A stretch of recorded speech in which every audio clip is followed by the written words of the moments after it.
I said, well, you know. No, and if it gets knocked down, no rush. You wouldn't know.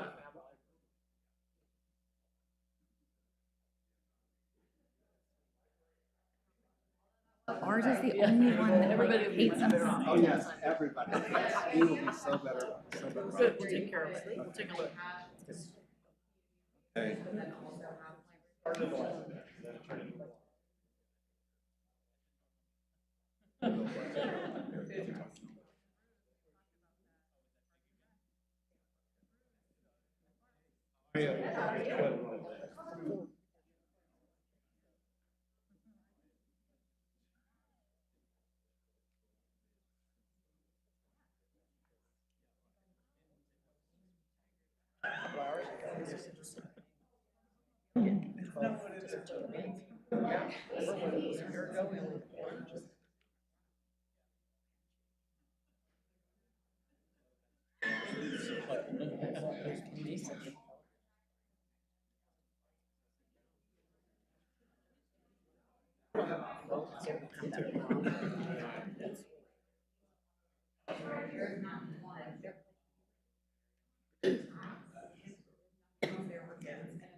Good afternoon, everyone. This Tuesday, January 20th, 2026 meeting of the Lake Oswego City Council is now called to order.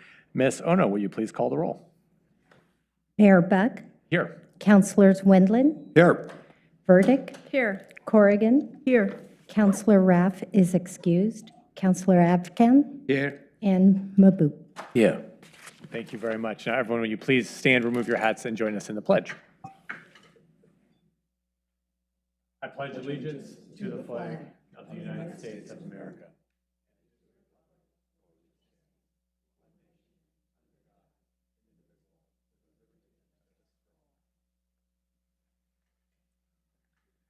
Thank you. At this time, I'd like to invite our Metro Councilor Christine Lewis to come forward. She's here to give a presentation on a Metro Regional update. It's good to have you here, Councilor Lewis. Thank you. Thank you so much for the invitation to join y'all. Thank you, Mayor. Thank you, councilors. I like to be out in community as much as possible, and I see many of you at community events, whether it's fundraising for good causes in our community or street fairs and the vibrant work that you all do to activate the spaces here in Lake Oswego. But good to see you in this formal format as well, where I like to report back on some of the things I'm working on, let you know some of the results we're seeing at the metro and regional level, and then also get your input as there's much coming in front of us. This seems to be automatically playing. Okay, that's cool. I'll just be done in like 3 minutes. 5 seconds a slide. Boom, boom, boom. That's right. It's the Ignite format. I'll be done. I'm coming off a retreat this morning with Metro Council where we all were looking at our priorities for the year. I know many of us are going through kind of that new year, what are we all working on? And at the Metro level, our priorities are remaining invested in housing, working on that, supportive housing services, as well as finishing up our housing bond investments. We are going to continue to have conversations around our economic development plans and the role we play in the region. And then we're also continuing to do our work in parks and nature. So no surprises there, but just wanted to bring that back fresh off the press from our council retreat. Those are our 3 objectives. I am first going to tell you a little bit about how our work on housing is going. Obviously, we have work in Lake Oswego, both with Mercy and with El Nido. And Mercy's completed. It's folks are living there, and El Nido is ground has broken. It's under construction. But these are 2 investments that are part of our 2018 affordable housing bond. The region was able to vote yes for more than 3,000 affordable homes, where we have 1,400 under construction and 925 are in pre-construction. We're already very close to exceeding our original goal, and it's looking like we're going to deliver 5,381 affordable homes in this region as part of that 2018 measure.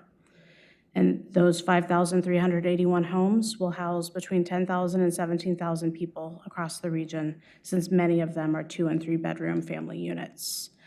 Here on the ground in Clackamas County, our share of that was to deliver over 800 units, and we are on track to hit 1,185 in Clackamas County. So I'm proud of Clackamas stepping up with this affordable housing investment. And as I said, here in Lake Oswego, we have 2 examples, one open and one underway. The other work that Metro is working on is reforming our supportive housing work. Supportive housing investments are from the 2020 ballot measure, and overall, we have succeeded at creating a program, but we've put a lot of work into process and how the 3 counties are able to shape their plans. And now Metro is coming up with reforms that move us from just looking at the process of government to having KPIs and needing to see results for those dollars. So we voted as a council before the winter break to make sure that the reforms happen with the Oversight Committee. In April, we'll be standing up a single oversight body. Right now, there's 2 bodies, leading to some confusion, and equipping that body with KPIs so that they can make decisions about what programs are working, which are falling short, and how to work with the 3 counties to make sure our investments are paying off. But affordable housing and helping folks who are homeless find stability, find housing, find shelter, find the support that they need means that we're attacking not just one system, but multiple broken systems that have failed people. And we're going to continue to need partnerships. And to me, that means we're going to continue to work with cities as well as the 3 counties. The SHS dollars are divided up for the 3 counties to do their work as the counties, but our new committee will have mayors or city representatives on it. 1 from each of the 3 counties plus a designee from the city of Portland. And I think that's really important because initially we left cities out. We said this is a relationship between counties who have historically done social services and Metro who's collecting the dollars. We're correcting for that and making sure that the cities do have a voice in the new oversight structure. So I'm happy to see that set of the reforms did pass. I believe we will have a second reform package once we establish our KPIs that will give that oversight committee explicit direction, whether you call it muscle or whether you call it teeth, whatever it takes to make sure that the oversight body can correct for where counties are going to need that guidance and are going to need to make sure that they quit funding the things that aren't working. So that's supportive housing services and supportive housing services reform. But overall, I just want to say I'm incredibly proud that the moment in time we've really had this conversation now for 2 years. It took a long time to get the counties willing to come to the table and even talk to us, to even share what they thought was working and what wasn't working. Clackamas County was probably, of the 3 counties, the most eager and willing to have the conversation because they saw the failure, particularly the political risks, in not being overt about how some of these processes needed correction. But SHS has created nearly 2,500 shelter beds across the region. Just 2 months ago, Clackamas County came forward with proposal for additional Clackamas County shelter beds. So we are seeing that. In Clackamas County, over 1,500 of our neighbors have been placed into housing. We've prevented over 3,000 people falling into homelessness. And again, 238 shelter beds have either been created or sustained because of this funding. So it's valuable work. Let me see if I can do this without, well, that's a cute picture, we'll get there. Yeah, I want to talk about our economic development work. Historically, Metro has been brought in as an economic development partner because of our work in land use, because of our work in the tourism industry, and frankly, because of some of our transportation investments. But we haven't really always been at the table overtly, despite being a big regional funder of Greater Portland, Inc., helping attract and retain large employers across the region. We've set up economic development as one of our priorities, and in fact, for the past year, have had a work group on council chaired by Councilor Simpson with supporting roles from Councilor Gonzalez and myself to scope out a way that our council and Metro overall can be a more active voice for economic development. We have a proposal that the committee is bringing to the full council next week. I've previewed a little bit of it with your mayor and some of the Metro mayors across the region. But it's important that we recognize the land use ties, particularly around large sites and industrial siting, and what works in other parts of this country that's not here is the work that gets done pre-recruitment effort and actually building out the facts, building out the site selector toolkit that will be needed in order to bring folks in as investors for industrial site. Industrial site readiness is dozens of factors. It's everything from where you are on the electrical grid, the transportation grid, where's your slope, what kind of soil, what's possible to build out. We will be working assertively to get site selector readiness so that when we do have available sites, some of that data will be documented and easier to sell as we try and attract industry growth in this region. So I'm excited by that work, and I'm excited by the conversation next week because I do anticipate a real investment so that Greater Portland, Inc., when they're out there talking about how great this region is, actually has the data to back it up and some very specific sites that folks can come and evaluate in their processes. I'm gonna just let this keep going. I don't think I'm gonna be able to stop it from playing. The additional work that I'm working towards that I think really matters to Clackamas County, that matters to this part of the region like Oswego, is placekeeping and placemaking around Willamette Falls area. You know, you have been such great partners with so much of the city along the Willamette River. I think we need to continue to keep the emphasis on people's access to the river. It's a river trail, reopening the locks. I'm chair of the Willamette Falls Locks, and we are making progress there. U.S. Army Corps of Engineers, State of Oregon, continuing to be in conversation about that transfer. And I am optimistic it will happen, fingers crossed, within the next 18 months. So that work is critical not only for river users and access, I think unlocking additional industry, tourism, and really putting that part of the river back on the map.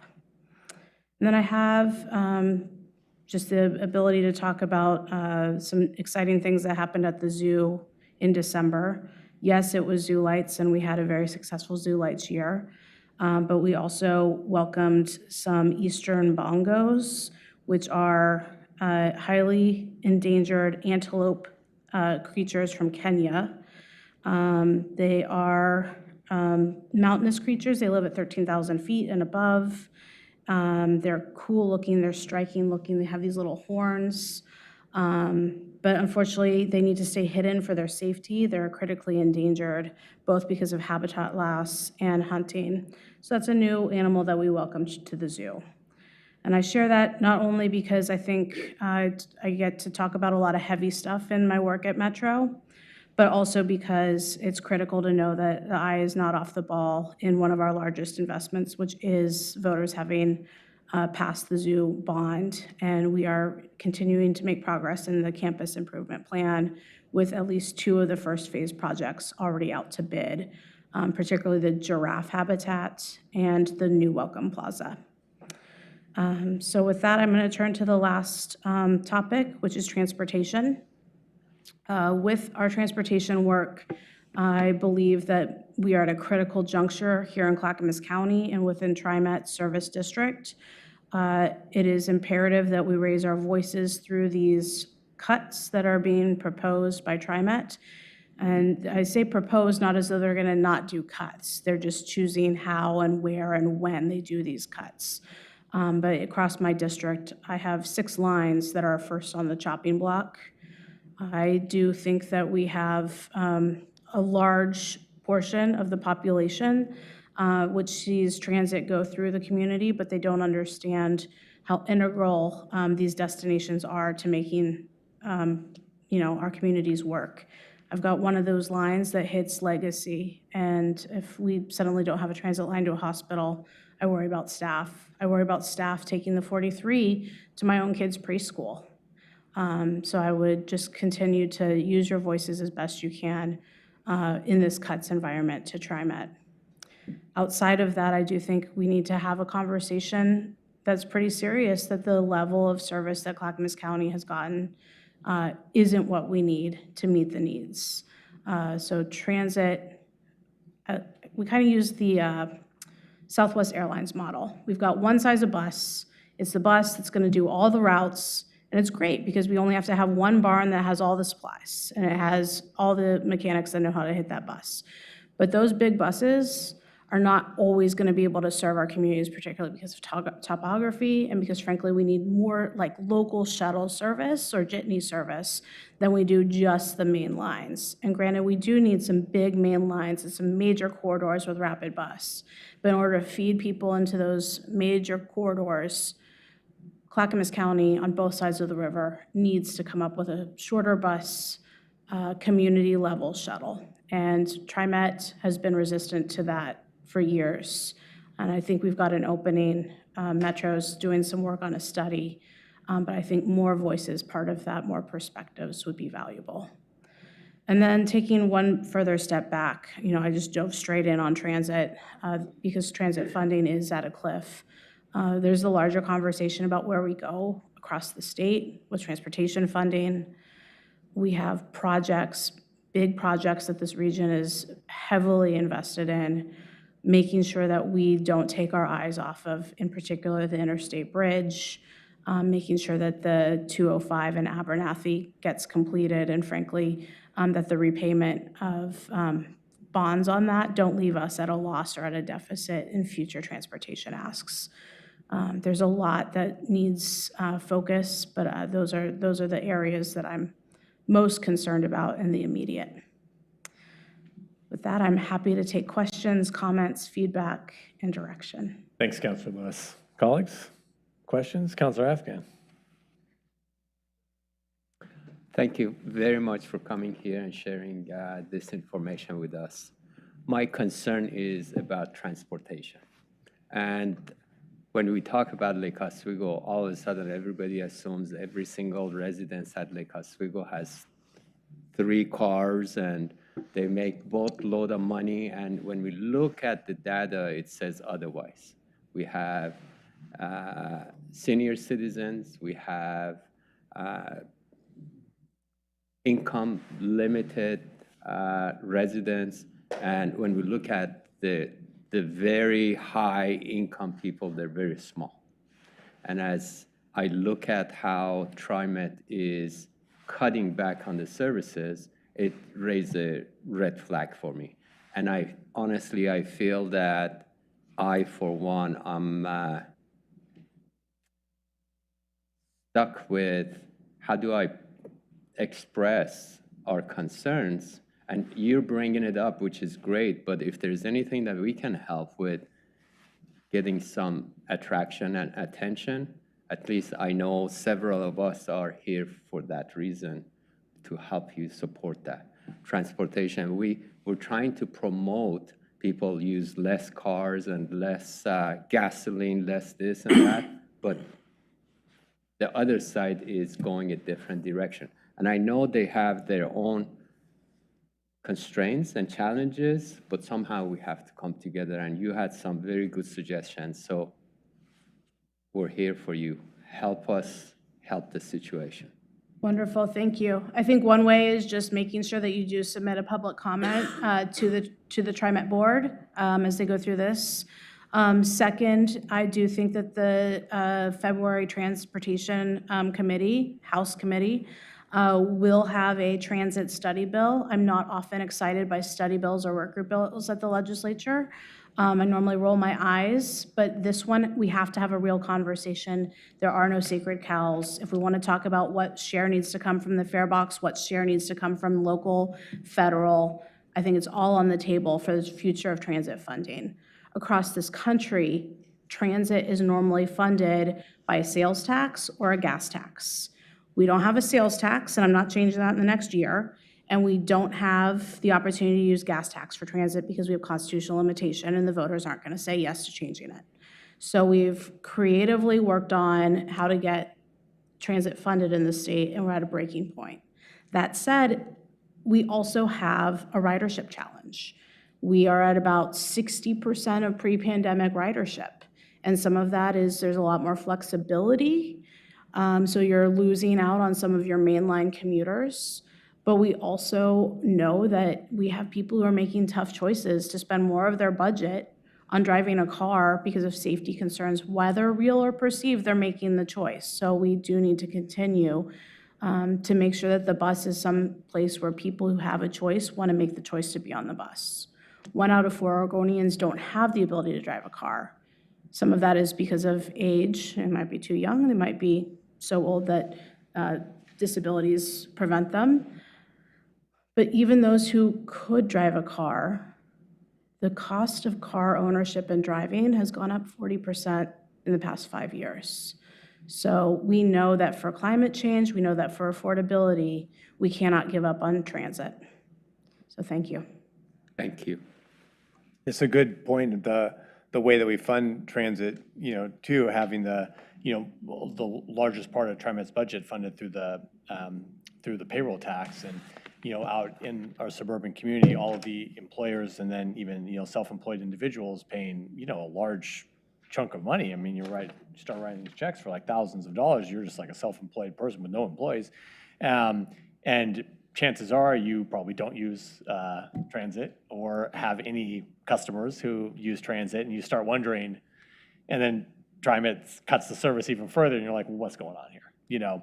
As opposed to, like you mentioned, like broader, kind of more broad-based funding mechanisms where we, give money to the government, expect them to spend it in a way where we get good outcomes for, transportation, congestion, and climate, and things like that. But because it's so tied into this employment-based theory that your employees use it, your customers use it, when we don't see that service, and people just feel like they're subsidizing transit service in the core, of the region. And so I appreciated what you said, and what we've been advocating for is more kind of services that are honed to the lower density suburban communities that we have. And there was a report shared with me that talked about the need for TriMet to adapt to these changes taking place in the region, to the departure of a lot of the workforce used to be all centralized pretty much within downtown, so they have the kind of this hub and spoke model.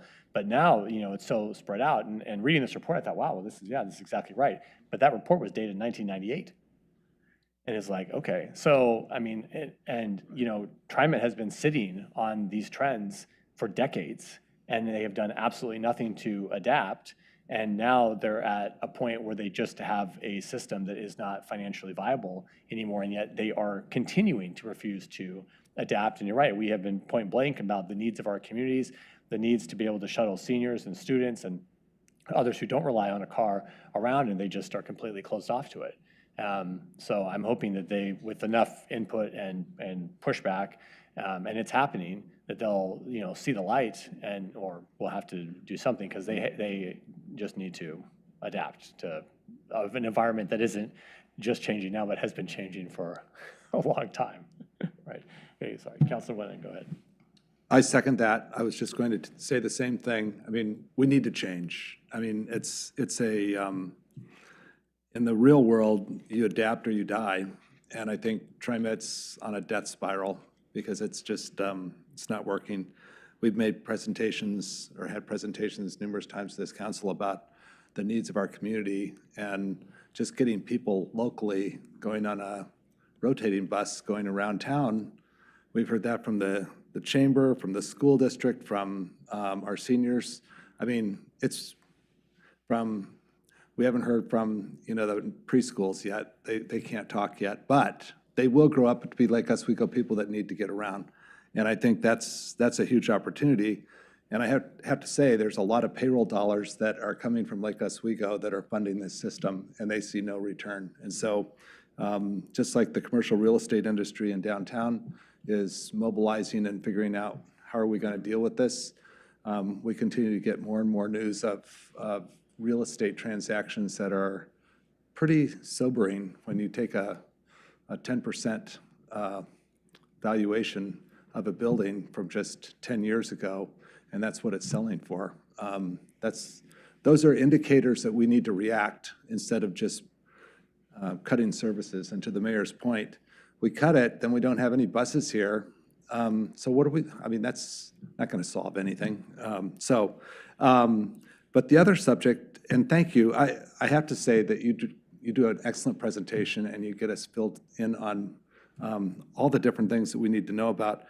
One thing on the housing supportive tax or whatever that we call that, last time you were here, Metro was going to go out and try to renew it. What's the latest status on what's the general thinking now of Metro on either renewing it or not renewing it, whatever?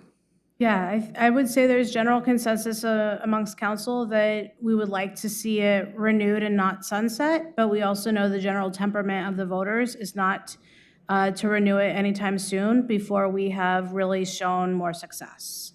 I think we have definitely seen folks shift their perspective that some of what we're doing really has been working, particularly when you're in the center of the region, city of Portland. There are folks who say, look, I see a meaningful change in my neighborhood. I think I know more about what services are available and they seem more stably funded for options. So that's definitely helpful. But until we really get the full reform package, which yes, we passed the reforms and governance, but we need some more tools around KPIs before I think we're ready to go out to the voters and say, we've gotten our arms fully around this. I also want to say that the appetite for not having split between the Built Environment Affordable Housing Bond and SHS, and maybe just having one housing package is there, because it takes being really technical and nerdy like I am by nature, but not everybody needs to spend that much time in the weeds. If we're asking people to vote for housing, I mean, housing should be one measure potentially, not two measures. So I think we're still grappling with the timeline that would be needed. And again, it's a 10-year measure that was passed in 20, so we would need to vote in 30 or before for an extension. Okay. I will say just feedback from a lot of constituents and just in the business community. I think one of our big problems in Oregon is taxation. We're, if you live in Multnomah County or even in one of the other counties, we're in the top tax bracket for local government. And I think that's more than anything else, you're gonna have to show performance for sure. But I think we're going to have to convince the voters that that's a reasonable way to spend money. I think I'm giving kudos to Metro for changing your board to have the accountability board, because I think one of your biggest problems was that you hired all the people that were collecting the tax revenue for their nonprofits and things on the board making decisions to feed themselves. So that's bad government. I mean, if you don't have outside people that are actually constituents that are truly representative of the taxpayer, I think you get yourselves into situations like you were. So I think that's a great step forward, and I applaud you for doing that.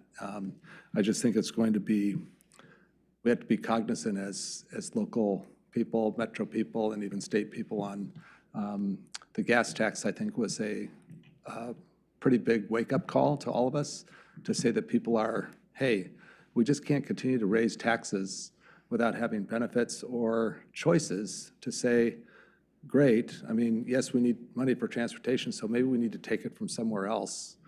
Now, where that somewhere else is, who knows? That's the problem in government. There's bigger appetites than budgets. But I do think that the housing, I like your idea of putting it into one entity so that you can fractionalize things as needs change. So I think that would be good. That sounds strategic thinking. So thank you, and thank you for everything you do. Metro is not necessarily recognized in the paper all the time, other than for Metro garbage rates going up, and it's just kind of like, that's your, who wants to hear that all the time? But when you do have great, nice, furry animals that come to the zoo, I don't think you necessarily get credit for that. So thank you for everything that you do for Oregon and Metro. So I know you are one of the leading advocates of working hard for everybody. So I appreciate everything you do. Thank you, Counselor. Means a lot to hear that. And I will say well, I just had it, okay. In terms of the renewal question, I just wanted to respond one other way. We have not explicitly started asking the 3 counties for a wind down plan. If we get to the point where we're probably a year or 2 from now and we don't have an obvious path forward, we will ask the counties to start producing wind down plans, because obviously a lot of these dollars, it's year after year, because the top way that we have spent supportive housing services dollars is in a local voucher program. So you have people who are in housing and stabilized because they have a voucher. So you do not want to just cut that off overnight. And we'll actually be talking to each of the 3 counties about what their plan is to taper that off. And I will say Clackamas County very wisely issued fewer vouchers this past year than was in their plan, in order to really double down on making sure that they could stabilize the people who are in their current pool and not introduce more. So Clackamas is even thinking about the potential need to wind down before Metro is asking them to. So we are being conservative in that level of planning. So thank you. I mean, of course, then the other thing going on is the HUD has completely put the kibosh on their vouchers. They have not, they will not raise the voucher rates to go along with the increase in housing cost, I think, for the foreseeable future. Well, they've just kind of put the lid on it. So as a lot of the housing providers who are already struggling to make their projects continue to pencil while maintaining the property and everything else, now there's an additional struggle. So it does get to be like, it is nice at least having some local resource that we can put into helping both the housing providers and families who are housed, as the additional resources that we should be putting to these coming from the federal government are just completely almost disappearing. But we have, at the same time, I applaud Metro. The process to get to this new governance board, was extensive, and we had multiple groups, but Metro really engaged leaders from across the region at multiple occasions for periods of time with providers. We all got in the rooms together, and they were difficult conversations, but this is what has come out of them. I think there's a lot of consensus around this format, and I am hoping it will lead to some better results, because we are spending a lot of money, and it is hard we see some good, results come from it, but there remain a lot of challenges. And amidst everything, it's still just a lot of money. It is a lot of money in this system. So us as a region being able to be efficient with the resources and help build, public trust that these programs, they're not just working, but they're working efficiently, is going to be critical, I think. And really to help these, as we kind of, the supportive housing services and Metro's housing bond, connect, And the way we see them connect here at the local level, ensuring that we do have adequate resources going to the housing providers, which then again is becoming tricky because the housing providers are feeling the strain because of other financial pressures, but making sure they have the services to help the residents who are housed is going to be critical. And when it's great that the Metro's housing bond has now put affordable housing in communities like Lake Oswego that did not have any before, but there comes a responsibility with that, and we have to ensure that these families and the kids, especially who are living there, are set up for success. And we are hearing some from the school district that it's a challenge, getting kids into school and helping them be successful. We have kids who are coming from never having a stable home environment, probably going school to school to school, attendance probably not like top of the family priority, and now coming here where they do have housing stability and coming into one of the highest performing school districts, and that is an adjustment. And we are so far have not allocated any resources to helping those kids adjust. And so even if, they're giving it their all and coming, I mean, it's a challenging environment to be in. And we find that even here locally for kids who just are, not as fortunate, being in a very high income school district, very high performing, where kids have had all the resources from day one, all the tutoring, all the extra. How do you keep a kid wanting to come into that, environment? So the promise is there, but it needs to be nurtured. And I'm hoping that, and you've been such a great partner, that all of us, the Metro and the cities, especially the suburban communities, we can work together to make sure that these housing providers, and especially the kids, that we are housing here in the community, have the resources they need to be set up for success. As that's the biggest promise of all of this, is breaking the cycle of poverty and bringing kids into a school district that their family might not otherwise be afford to be into is great. But I worry that we're squandering it a little bit because we're just stopping there. We're getting them in, and then we're like, well, we did it. Now the rest is on you, And so I look forward to us working more together on that, and just want to thank you and Metro for all the work that you do. And you also provided the city with a great bond grant that we're using to do our work down on the Foothills planning effort, which would not be possible without Metro's support. And we're glad to be a partner with you on that as well. Absolutely. And those grant opportunities are rolling now. Historically, you've had to wait for the one time of the year where we have the window open. But our 2040 planning grants, you can apply 365 days out of the year, and we issue them quarterly. So we look forward to more planning partnerships. Okay, last comment, question from Councilor. Thank you, Kristen. I think, you are one of our heroes. You just work hard, honestly. I told you that at the zoo, and I'm very proud of the work you're doing. The question for me, the mobility in Oregon, it's a problem, it's especially in the metro areas. Like there's no buses. Many lines are cut in Lake Oswego, and even in our development, when we were talking, many folks, like almost 98% of the folks who are working in Lake Oswego, they're commuting. So if they don't have those transportation, there's the other side that always are the progressive. We want global warming, but we are doing everything against how to fix the problem in global warming. Like everybody's driving, carbon footprints is big. So it's very important that that matter is solved by Metro. Like, most people, they like against those train. What in Europe we call them the train express regional. Like they go everywhere and they're fast. But if you say it's many NIMBYs, no train, no metro, I think it's a problem we need to solve. We need those trains. They have to go around everywhere. There's no exceptions. In Paris have highest level of neighborhoods than in here, and those trains, they go everywhere. The metro is everywhere. That's in Les Marais, everywhere, there's the metro. We just think that, when there is metro, there's homelessness, there is, you have to push on those. The other thing that's very dear to me, and the mayor knows it, is the affordable housing.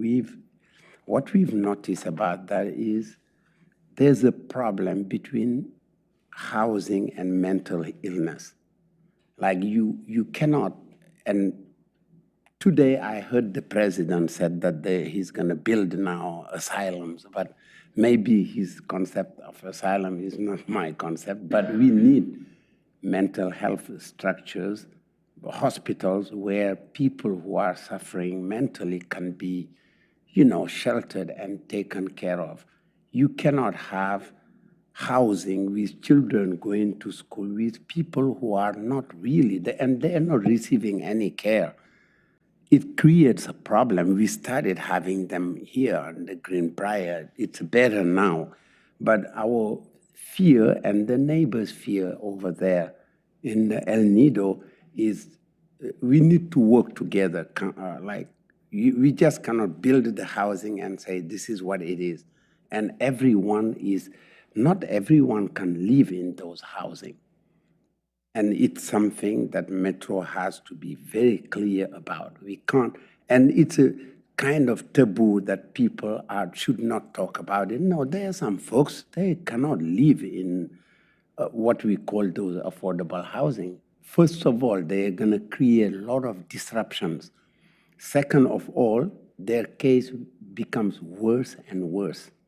And they will end up being evicted. But by that time, they have done the damage, which is not fair for the people who are over there. We need to make the difference between housing and mental institutions. Some folks, that's not what we should put them. So I don't know what is Metro's take on that. A lot there, and I thank you for Solve society, please. for all of that. I can't solve society. I can work hard to lift up our region's needs. I think our state in particular has some real ghosts with institutions, and we're scared to talk about them. I've had the opportunity to go to where Fairview was. There's just empty buildings, but you can feel the ghosts of the past. So we can't do that again. But what we can say is, look, there are places where it's working. There are people who live in Bud Clark Commons up in Portland, and man, that place has been studied and studied and studied.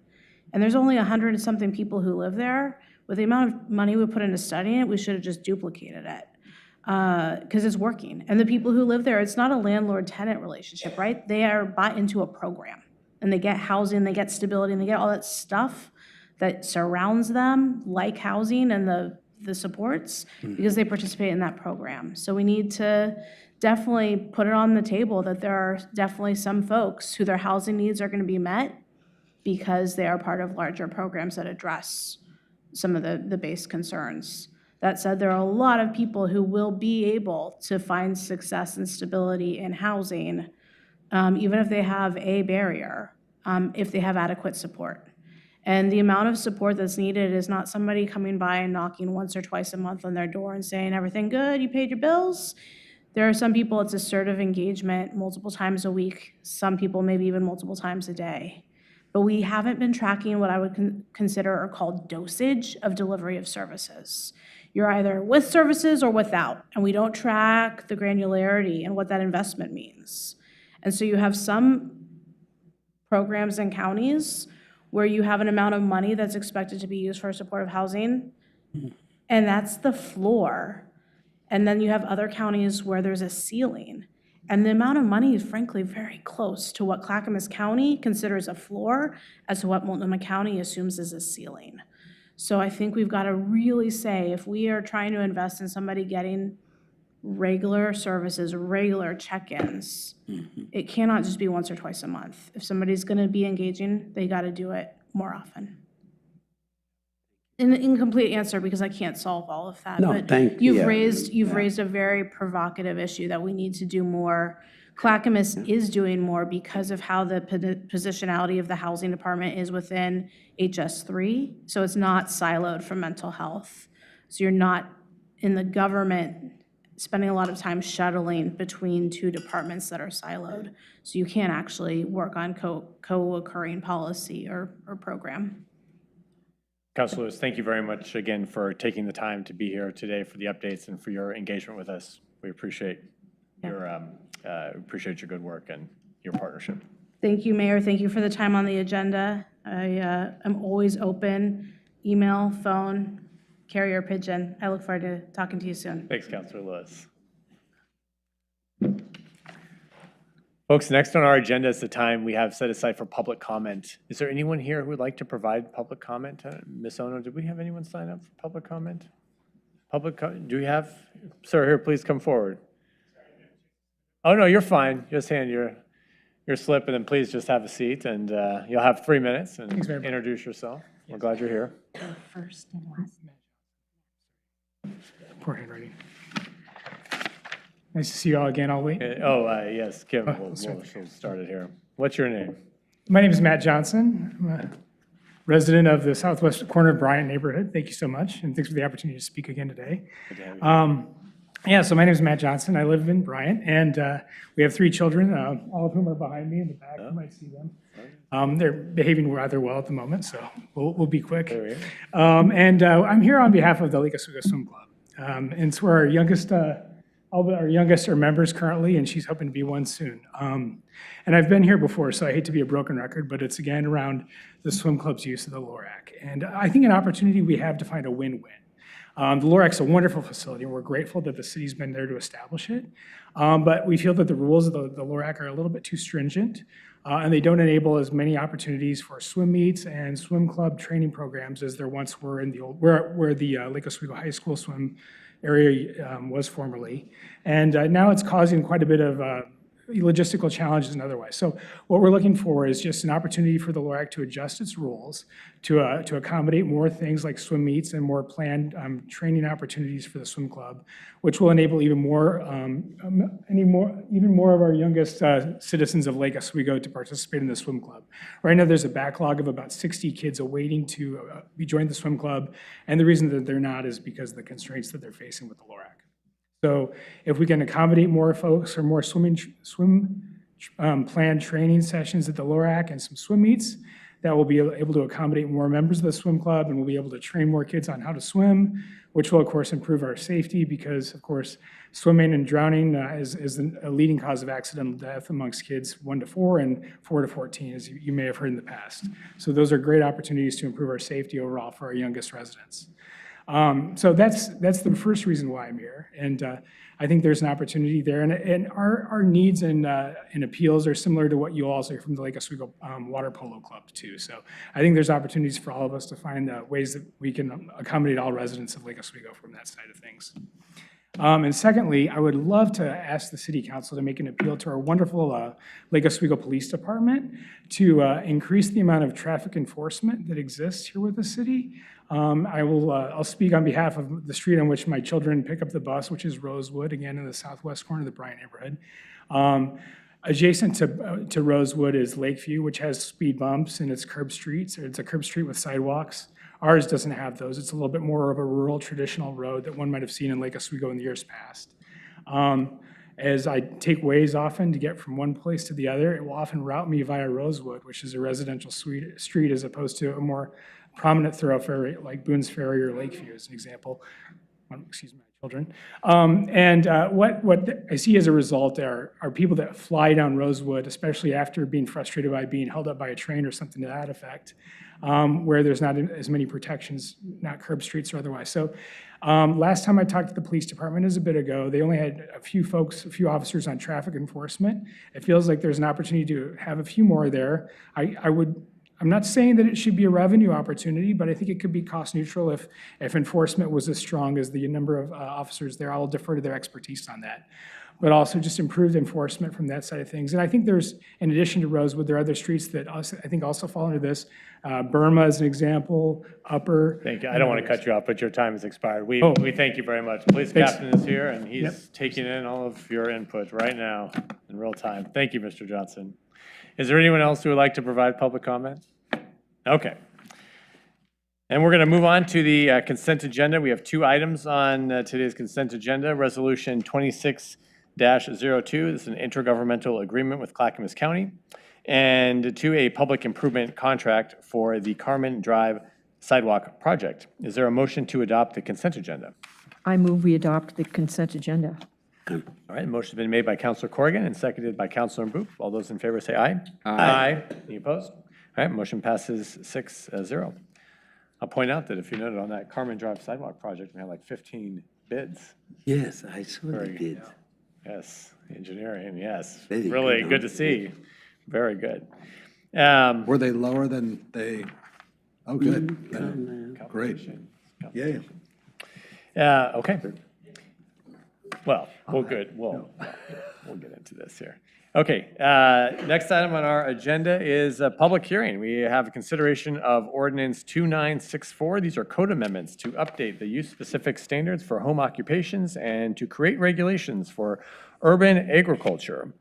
We're going to have our associate engineer, Michael McNamee. I'll invite him forward, and then I'll ask our legal counsel to please read the parameters for this public hearing.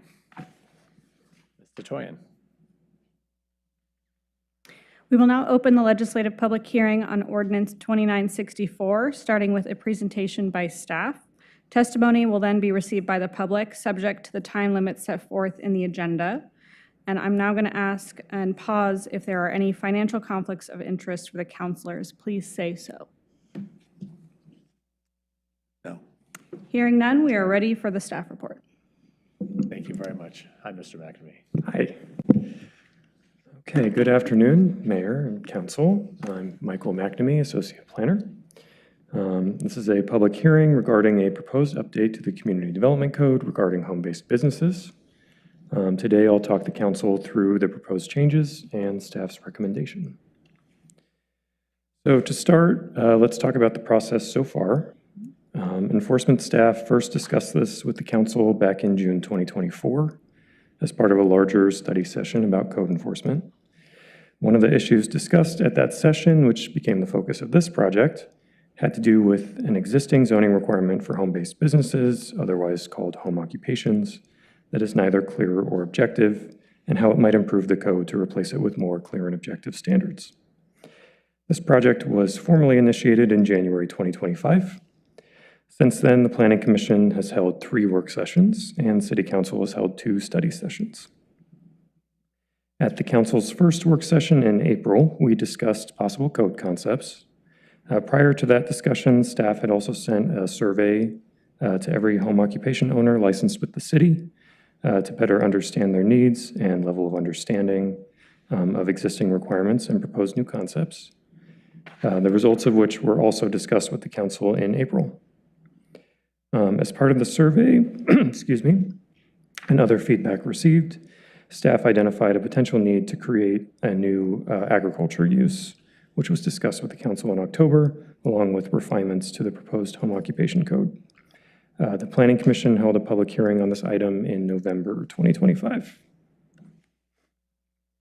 So out of this process, staff is presenting draft code amendments to the Council that make the changes listed on the screen to the rules regarding home occupation specifically. I'll discuss each of these in more detail in the following slides. So the first change is to remove an existing zoning requirement for home occupations. This is sub-criterion 1 in the existing list of use-specific regulations for home-based businesses. It says that a home occupation can't alter the residential character of the neighborhood or infringe on the right of nearby residents to the peaceful enjoyment of the neighborhood. As we've discussed previously, this requirement is vague and subjective. When code enforcement is responding to citizen complaints about home occupations, the ambiguousness of this standard can make it difficult to determine whether there is enough evidence of a violation to write a violation letter, since there aren't specific metrics to consider as evidence. The proposal is to replace this requirement with standards that are more measurable and objective so that everyone understands what's expected of a home-based business. The proposed amendments would create a new classification system for home occupations. The purpose would be to apply additional regulations to types of home occupations that typically have a greater impact on the surrounding neighborhood. There would be 3 types, A, B, and C. Type A businesses would not have customers coming to the site of the business, while Type B businesses may have customers or clients at the site. Type C businesses would be short-term rentals, which already have their own set of additional regulations in the home occupation code. Over the course of this process, we've discussed a few ways of potentially regulating noise or other nuisances, which can be a problem with certain home occupations. Ultimately, based on feedback from the Planning Commission, Council, and code enforcement staff, the proposal is to include new code that would reference existing city ordinances that cover nuisance restrictions. The existing rules should be sufficient to cover potential nuisances created by home-based businesses, and they already apply today. Adding the reference will simply make it clear where the nuisance regulations are to anyone looking for rules specific to home occupations, and serve as a reminder that the rules apply to those businesses. For types of businesses that involve visits from clients or customers, or Type B businesses, the proposed amendments include two options for how to handle outdoor activity associated with the home occupation. Under the first option, no more than 2 sessions per day would be allowed and no more than 6 per week. Hours of operation would be limited to between 9 a.m. and 7 p.m., and outdoor classes would not be allowed on Sundays or public holidays. The use of outdoor space for commercial events, rentals, parties, weddings, performances, markets, or other commercial gatherings would not be allowed. 6 customers or clients would be permitted outside at one time. The second option would not permit any outdoor activity involving clients, in line with existing internal policy. Under either option, outdoor activity that didn't involve clients would be allowed. During the Planning Commission hearing in November, the Commission selected option 1 as part of their recommendation to the Council. Under state law, daycare and adult care centers are exempt from specific use regulations in residential zones. The proposed amendments would add language to make it clear where to find relevant state law or administrative rules, and serve as a reminder that those uses are exempt from the specific rules for home occupations. Separate from the changes to the specific use regulations for home occupations, the proposed amendments would create a new land use called urban agriculture, which would be permitted as a conditional use in the R10 and R15 residential zones. This is proposed as a result of feedback from the survey that identified this as a unique use with needs and impacts that were different from a typical home occupation. The use would allow for crop production and sales, as well as tastings or serving of food. It would only be allowed on properties over an acre in size, and the agricultural use itself would be limited to 20,000 square feet in size, or 35% of the area of the lot, whichever was smaller. Hours of operation for tastings and servings could be anytime between 7 a.m. and 8 p.m., and they could happen on a maximum of 45 days per calendar year. Or, I'm sorry, I think we've updated that since the last. I think that was in there. I think it I says. think it was in there. Okay. 45 days. Okay, sorry. Or slightly less than once per week. The use of motorized equipment would only be permitted between 7 a.m. and 8 p.m. as well. The number of clients or customers permitted at one time would be determined as part of the conditional use process, a change recommended by the Planning Commission in response to feedback that the limit of 10 might be too low for an existing business that would be reclassified as urban agriculture. Based on council feedback during the last study session, amendments that would have allowed farm stands to operate in residential zones were removed. Okay, so at the Planning Commission hearing, the Commission recommended several changes to the proposed specific use standards for home occupations, namely to get rid of the 3 of the proposed additions to the code. The proposed code amendments before the Council have been modified to remove these 3 requirements. So for all home-based businesses, the proposed amendments included a limit on hazardous substances in amounts greater than what would typically be found in a home.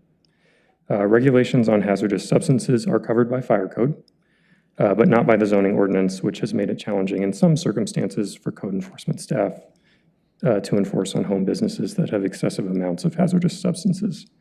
However, the Planning Commission felt this requirement could be overly burdensome on businesses, unintended consequences would be difficult to anticipate, and that existing requirements in the fire code were sufficient. Therefore, they recommended removing it from the proposed draft code amendments. The proposed code also would have included a limitation on commercial vehicles parked off the subject property. A home-based business would only have been allowed to have one vehicle with commercial markings parked off the property within 300 feet of the business at one time. However, the commission felt this requirement would also be too burdensome on businesses, especially since there are no explicit regulations about this in the code at this point in time. So they recommended removing this from the proposed draft as well. For Type B businesses, the proposed code included a limitation on the number of clients or customers allowed at one time, and this is indoors, and specifically 8 people at a time. However, the commission did not support including this in the draft code amendments because, similar to the previous 2 requirements, they felt it would be too restrictive for businesses. The commission recommended removing this from the amendments as well. There's also a staff recommended change from the draft presented to the Planning Commission based on public testimony received at the November hearing. At the hearing, a home occupation business owner testified they were concerned about being erroneously classified as an urban agriculture business because they grow flowers as part of the business. If they were classified as urban agriculture, they would have to meet minimum lot area and other requirements that might be impossible to comply with. In response to this feedback, staff recommends changing the definition of urban agriculture so that it excludes any use that would meet the specific use requirements of a home occupation. Staff recommends the council approve the proposed amendments to the Lake Oswego Community Development Code with the changes recommended by the Planning Commission and the staff recommended change. Concludes my presentation. Happy to take any questions. Thank you, Mr. McNamee. We're going to open the public hearing, and then we're going to come back to you with questions. Ms. Ono, did anyone sign up? Is anyone here? Would anyone like to testify on this ordinance? Going once? Going twice? Okay. All right, we're going to close the public hearing. Colleagues, any questions for Mr. McNamee? I kind of had, Councilor Corrigan, please. Yes, go ahead. Yeah, I'm wondering, how often does code enforcement have to respond on issues around home occupations? Is it common or uncommon? It's a good question, and thankfully we have our senior code enforcement officer here to help.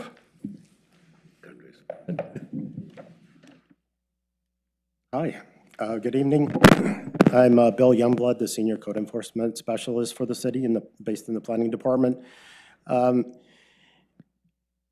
used to be quite a few complaints received when outdoor use, when there was no regulation on outdoor uses as part of home occupations. So at the point that the city manager said, well, we're not going to approve any more uses that as home businesses for outdoor use, then of course the complaints stopped. In general, the new uses would come about as part of internet-based businesses, such as renting out your swimming pool, for parties and things of that nature. Through an app. There's also an app that lets you rent out your backyard for dogs to run and play in your yard. So those were the type of uses that we were receiving complaints about. Can I ask real quick? So were the uses, because the new code effectively puts a kibosh on the rentals, the pools. So if you took those out now, going forward, those were mainly the types of outdoor activities you were receiving the complaints about, were the rentals of the pools, the parties. Yep, that's correct. So all we had was that vague standard in the code about changing the residential character of the neighborhood without a definition or any standards to support that. So it was very difficult to gather the evidence needed for these to go to court and be successful. How about on the hazardous substances? What kind of complaints?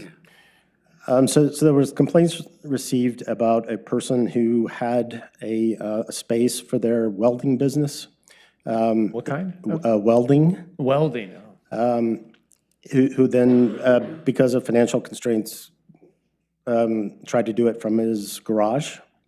And so it involved, the use of acetylene and smells, and so we got complaints about that.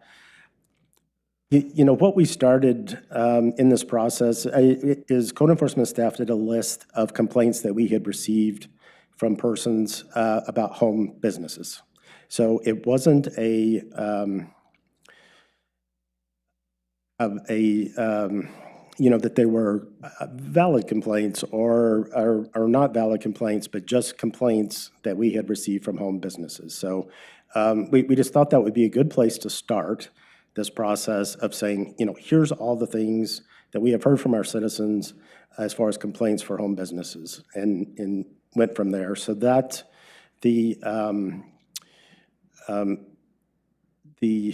of course I'm sorry, but the question that you just asked about the materials for to begin to regulate them, or to say that they needed to comply with state regulations for them, or our fire department, that came from complaints about people wanting us to say, no, you can't have this business as a home occupation, and we didn't have any regulation to stop it.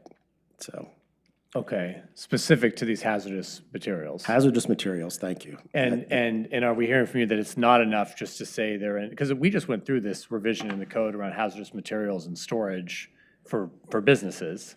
And remember we did this about outdoor storage of like these materials? It was some update to how we're storing materials outside, and people were coming around and talking about, hazardous materials. I think that was in relationship to a stormwater. Yeah, in relation to stormwater. So when so do those regulations, that's correct. And so when water falls on them and then goes down, there's some kind of protections, they have to be stored a certain way. So that's in the commercial areas. Does that also apply in the residential areas then? Not that I am aware of, but the enforcement of those type of regulations would be in our engineering department, so I don't want to speak for them, and I see that our director has left since that was off the agenda. But what I will say about the hazardous substance issue is that I don't get the sense that this is something that comes up a lot. It is regulated under the fire code as well as state law. And the Planning Commission's recommendation was they felt it was adequately addressed elsewhere, and that they didn't want to put unnecessary impediments on the business that they felt would be unnecessary. So for instance, if someone had like a stained glass business and they had some amount of chemicals, like they didn't want to prevent that person from having that business because they might have the amount of substance that might be more than a typical household use, but it's not necessarily going to cause a problem to nearby residences. So I think that was the concern we heard from the commission. Well, that makes sense. So do you agree, though, that the fire code, the state regulate are adequate to address? Well, so again, I don't want to speak for the fire department, but my understanding is the fire codes really, the places that they do inspections are for commercial and multifamily, but it does not include single family. So when this came up in the past, their response was, we don't do inspections at single family houses.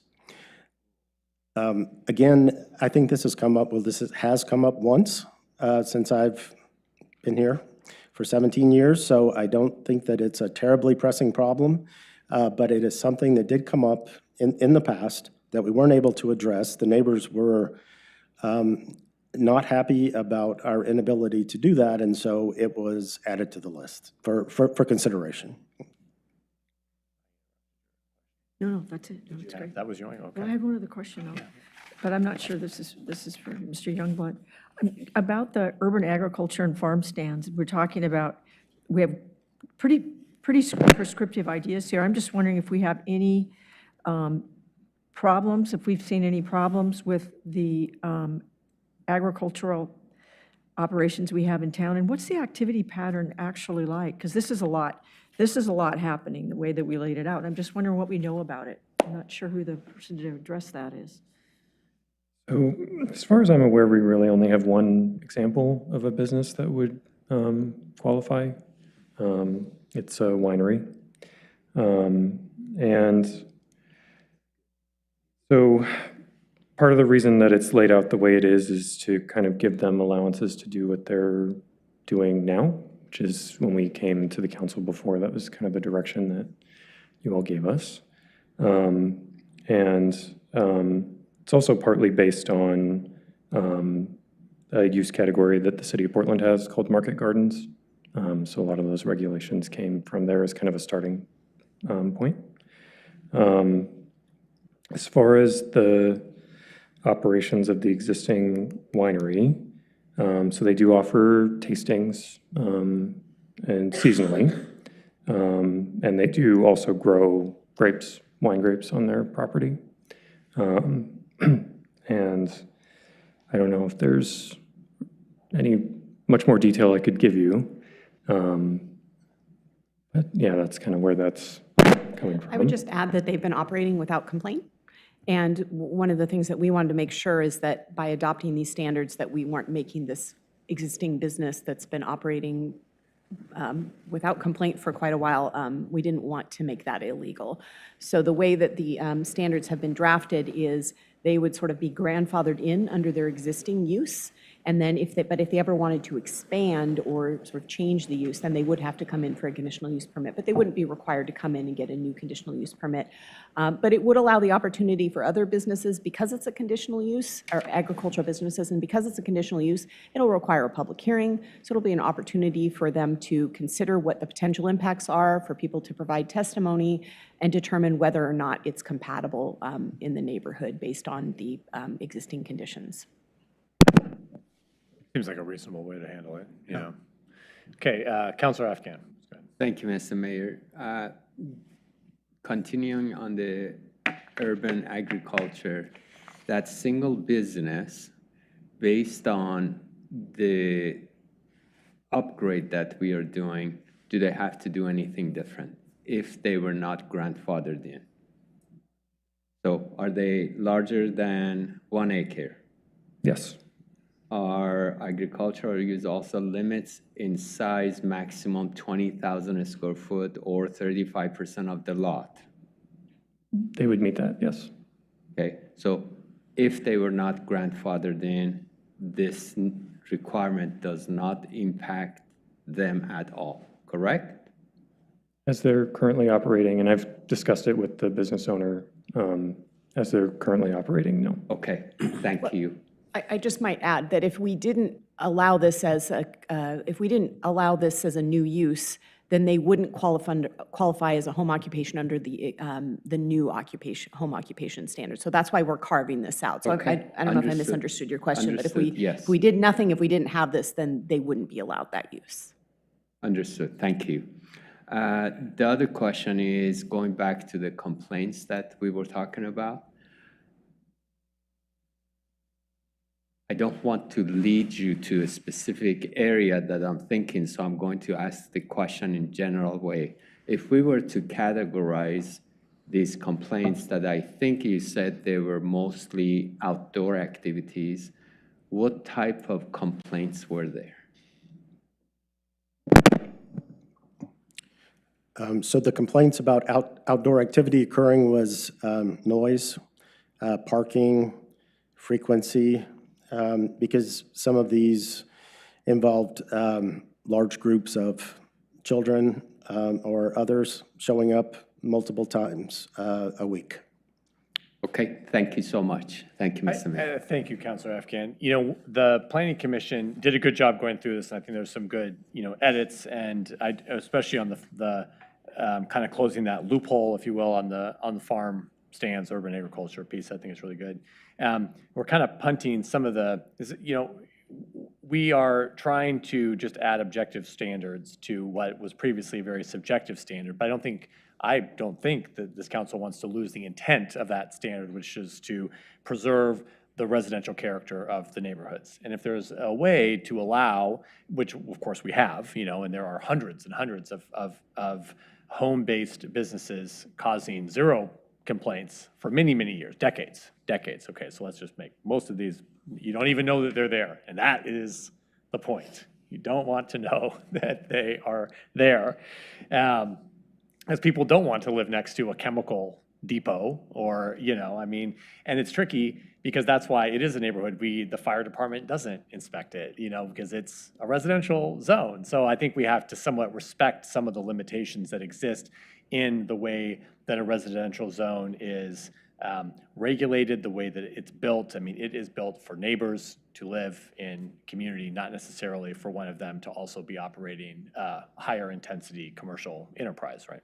But they're leaning a lot on the nuisance code, and the nuisance code, I just would like to learn a little, because the nuisance code is tricky, because all of the nuisance code gets to be a little subjective, and we know a lot about the nuisance code from pickleball, and so if we're leaning on the nuisance code to handle a lot of this,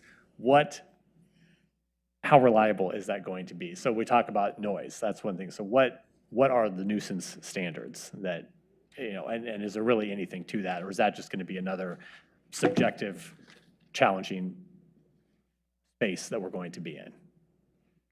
Sure. So I think the main nuisance code that would apply in this case is noise, the one that limits noise.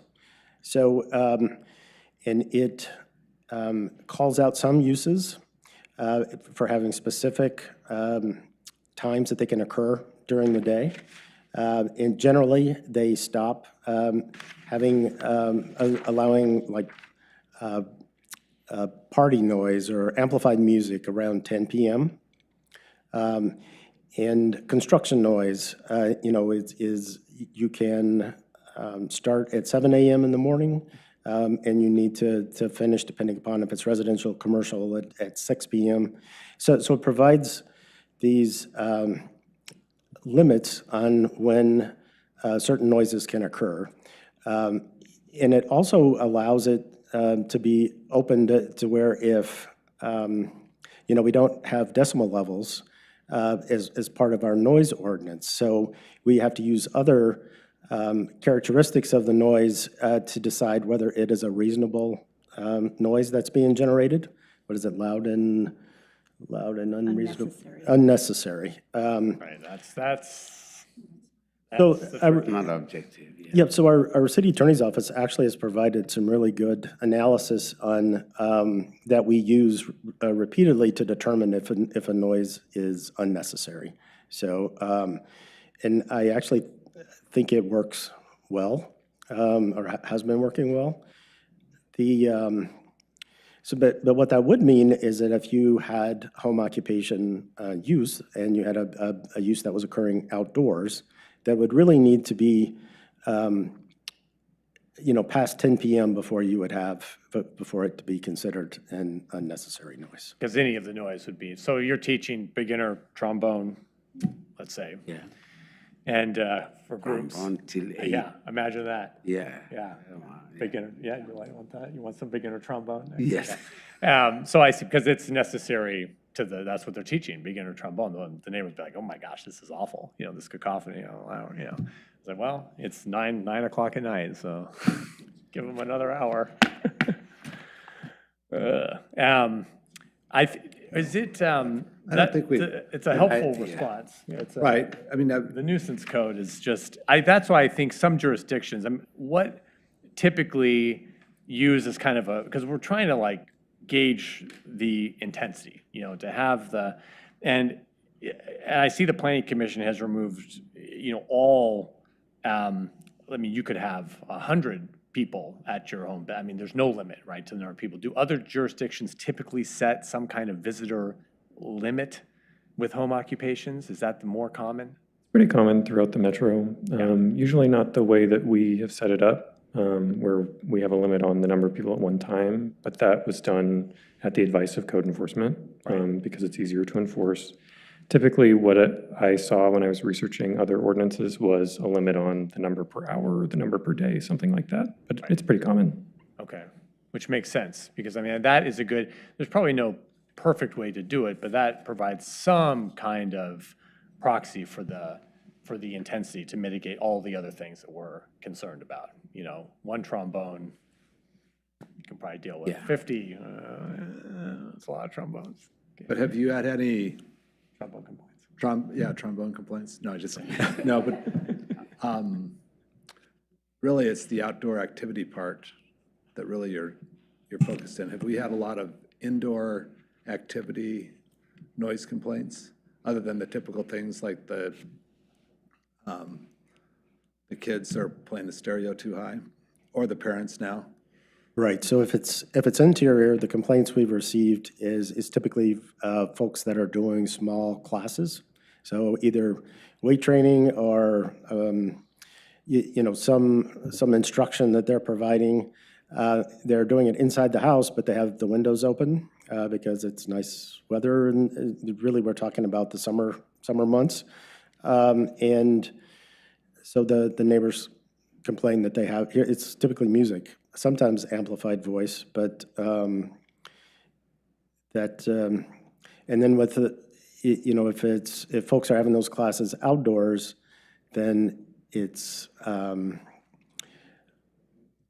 you know, it could even be voice. You know, I can hear them giving instruction, and it happens many times per week. So, you know, that's what makes this very difficult from an enforcement approach, because there's no good representation of what's acceptable, what's not acceptable in a residential neighborhood. So, Councilor Afkin. Mr. Mayor brought up the pickleball. And the people who live next to a neighborhood park, like George Rogers Park, they understand they signed up to be next to a park. But they never signed up to be next to a sports arena where there is a zillion people parking and making noise and all of that stuff. So there is a difference between a neighborhood park and a sports arena.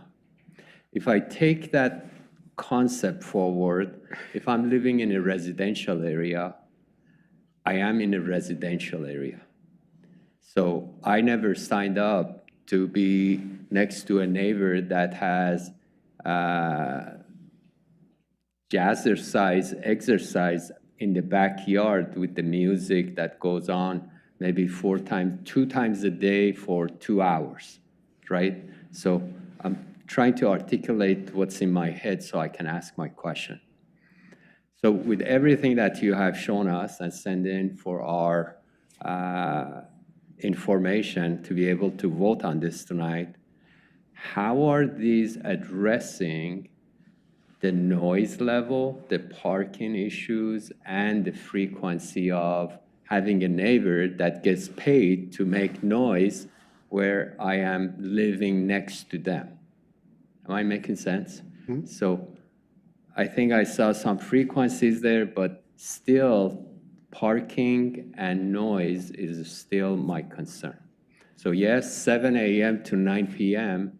or whenever that is, that's a whole day of somebody could make noise in their backyard while they're conducting business, yet I'm living next to them.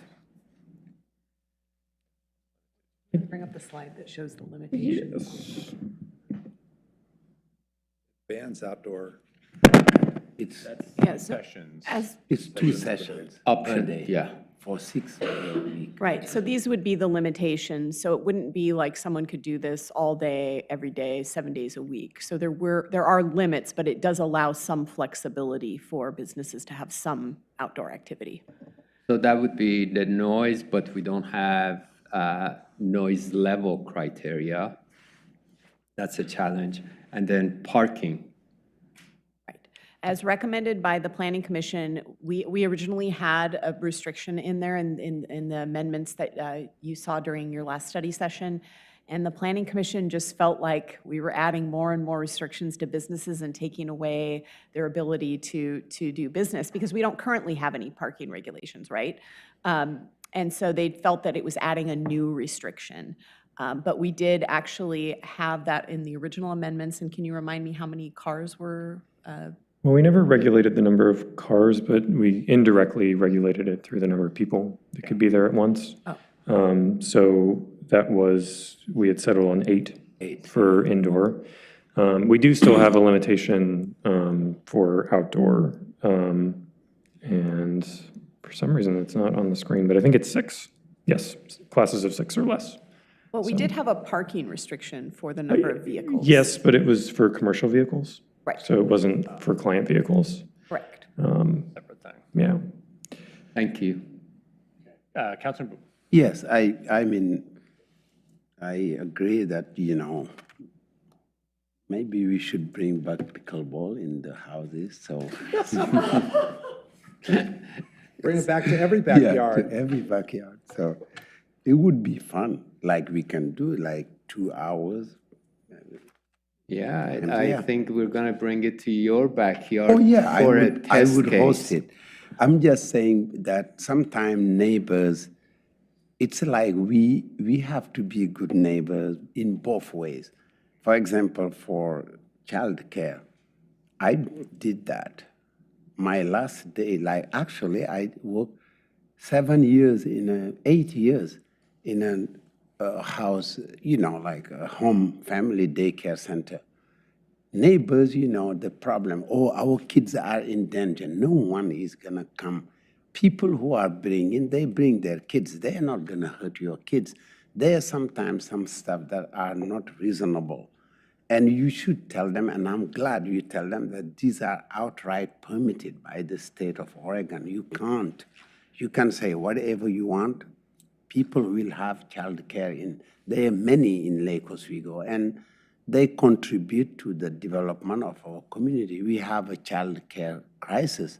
If we come and follow people, and they're not making noise, as they say, so yeah, that's one thing. That's like, but what is unreasonable is like what my friend is saying. I mean, you have your home, someone is having noise till 9 p.m., it's a problem. I mean, it's because at some point also we have to see most of the conditional use permit. I have a school that I have a conditional use permit, which is very expensive, very difficult, sometimes close to $1 million sometimes to be into the code, which not everybody can do. But what we should also think is there's the code, there's commercial area and residential area. We just cannot have everything in residential.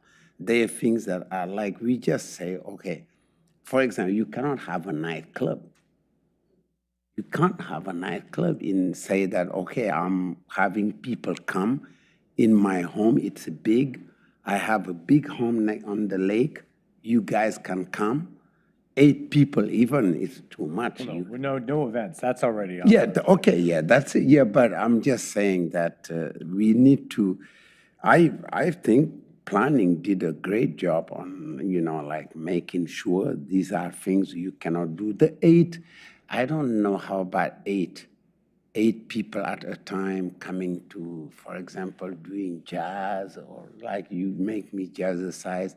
Is it something that neighbors would not start complaining? 8 car parking on a neighborhood, especially if it's a cul-de-sac, Right now, it's no limit.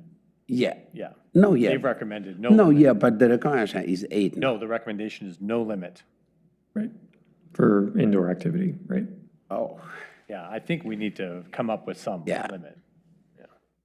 I don't know. You are the professionals, but in my I think we should limit the stuff. We just cannot have a neighborhood and say, you guys do whatever you want.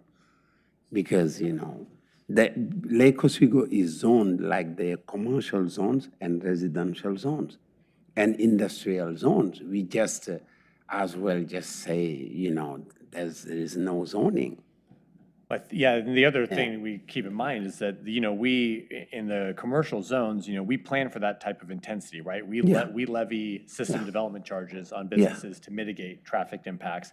I think here we're trying to say, yes, some of this is permitted in the residential, but to such a degree where we're not going to come in and like levy SDCs on your transportation impact, because we plan for it to be this has to be, whatever level of activity we're permitting has to be under the umbrella of kind of this residential use. Otherwise,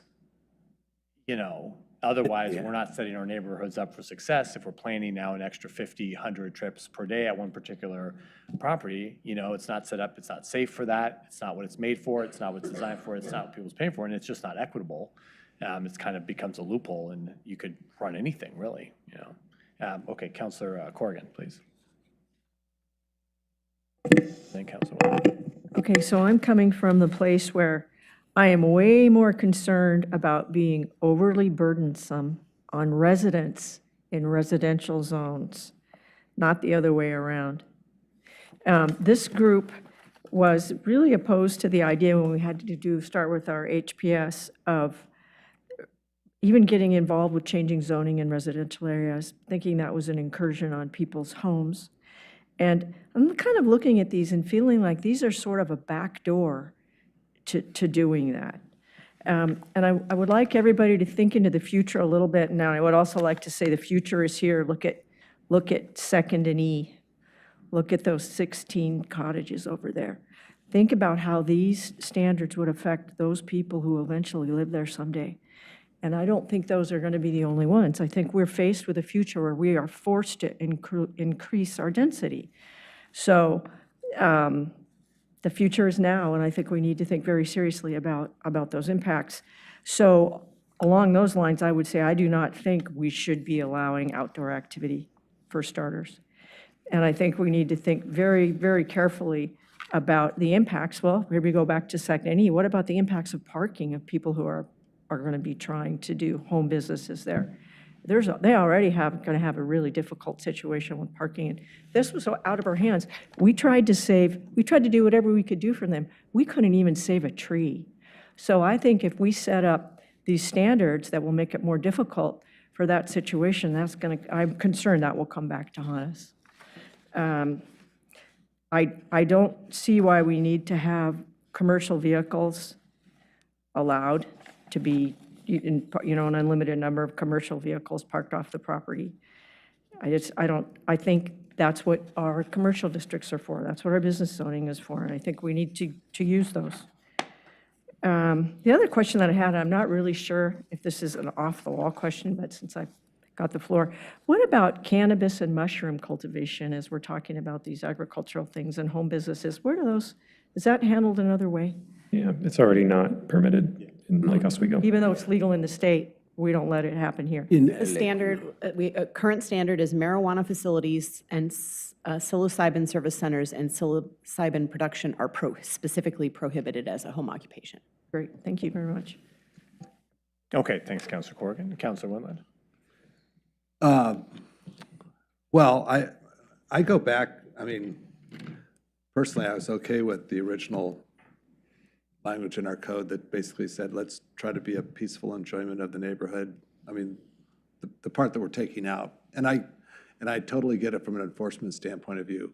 I agree with Councilor Corrigan in many ways. I think we talked about this as a council when we were talking initially on outdoor activities, on businesses. I think the council, I don't know if we were unanimous, but it was almost unanimous to say it really takes away, if you're having outdoor business activities, takes away from the residential purpose. And so I'm hesitant to have outdoor businesses. It's not that I want to take away the opportunity for people, but I think we have commercial facilities in the city that provide parking, commercial activity, and I think that's kind of where I'm at. Now, does that mean that somebody can't use their private pool to teach swim lessons? So I just don't know all the things that it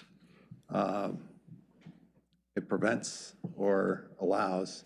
But I guess my question to you is, with the exception of the inside-outside part, which I agree that we should probably limit the number of inside business occupants. I mean, if we have unlimited, they could have tons of people there and parking, and they really need to rent an office space. But my question to you is, as written, with with that one exception, does this pretty much encompass what you're taking out as far as our vague statement? Do you feel like from a code enforcement, it will still maintain our, it will not infringe upon the right of residents in the vicinity to the peaceful enjoyment of their neighborhood, and it will not alter the residential character of the neighborhood? Do you think what we're proposing today will help in the spirit of that? Will we get that accomplished? Does that make sense? I think I know what you're asking, and, you know, I think that's the difficulty, is right now we just have this open-ended standard, and there's Right. literally no limit on how many people can be over there right now. That's currently, there's no limit on how many cars can be there. And so we've been having to try to, Quantify guess, everything, but just right. try to navigate that, because there, if you have a neighbor that's particularly, doesn't like you, they can make your very difficult for that particular business owner, or vice versa. So it's difficult when you try to put these into actual standards, because it feels like we're being either more permissive or more restrictive because it's not defined right now. We felt that these standards, and I know the Planning Commission made some recommendations to what the staff originally started with, to try to codify that, to try to capture it, to allow a reasonable amount of business activity while still protecting nearby residences. Now, of course, reasonable minds can disagree, and you may all think that maybe this is too permissive. I know the Planning Commission felt the opposite, so it's hard to find that balance. I do think that it would be helpful to have some sort of defined limit, particularly on outdoor activity. And if the council decides that they want no outdoor activity, that is at least in the code and clear to everyone. So I don't think that we're opposed to that, if that's, that the staff is necessarily opposed to that. Obviously, if that's what the way the council wants to go, but that gives us certainty, and it gives the public certainty, and it gives businesses certainty. Right. So having some sort of measurable or objective standard is, in our opinion, going to help. So I guess I'll follow that up, so we have this opportunity for limited outdoor activity. What if it is a quartet of beginning violin? Let's not pick on the trombone people. Let's go to violins, oboes, and cellos. If they want to have 6 people together in their backyard, is that now a noise nuisance? Or they can have 2 sessions per day, and maybe they're a very dedicated group, and their sessions are from 8 or 9 in the morning till 5 o'clock in the afternoon, and that's one session. I mean, that's where I'm trying to figure out what, and the other thing is balancing with the number of complaints, because I know specifically with the online business opportunities, people are trying to monetize everything. And I don't think it's right for people who buy a house that they want, I mean, they may work in the city and they want to go to their house because it's quiet, or they may decide to live in the city where it's noisy and, and disruptive and whatever, but that's the kind of vibe they want.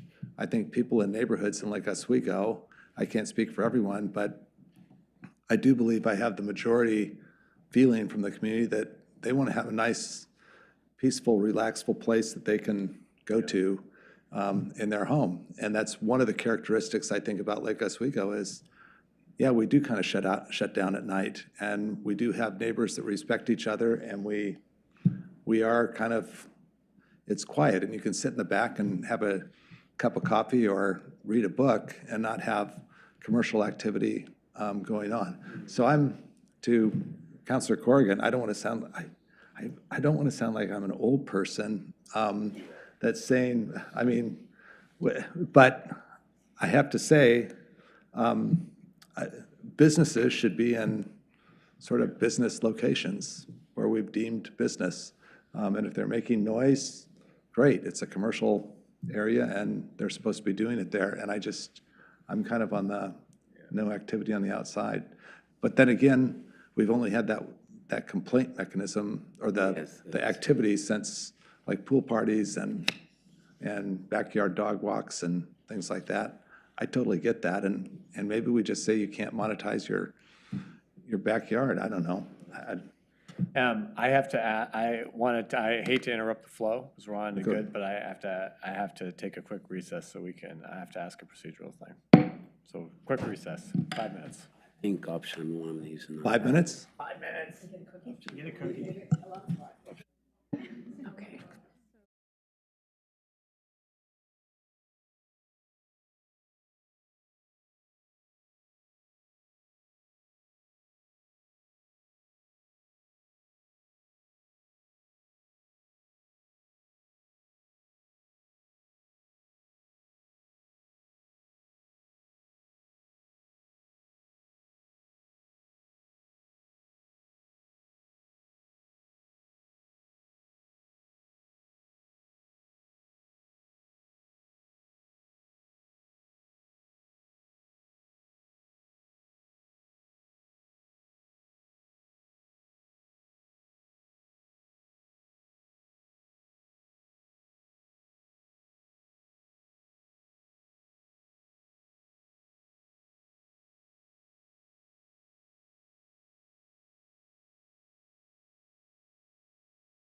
Okay, we are back in order. Thank you, everyone, for staying with us on that break. I'd like to make a motion to continue deliberation on ordinance 2964 to, well, let me just set it here, to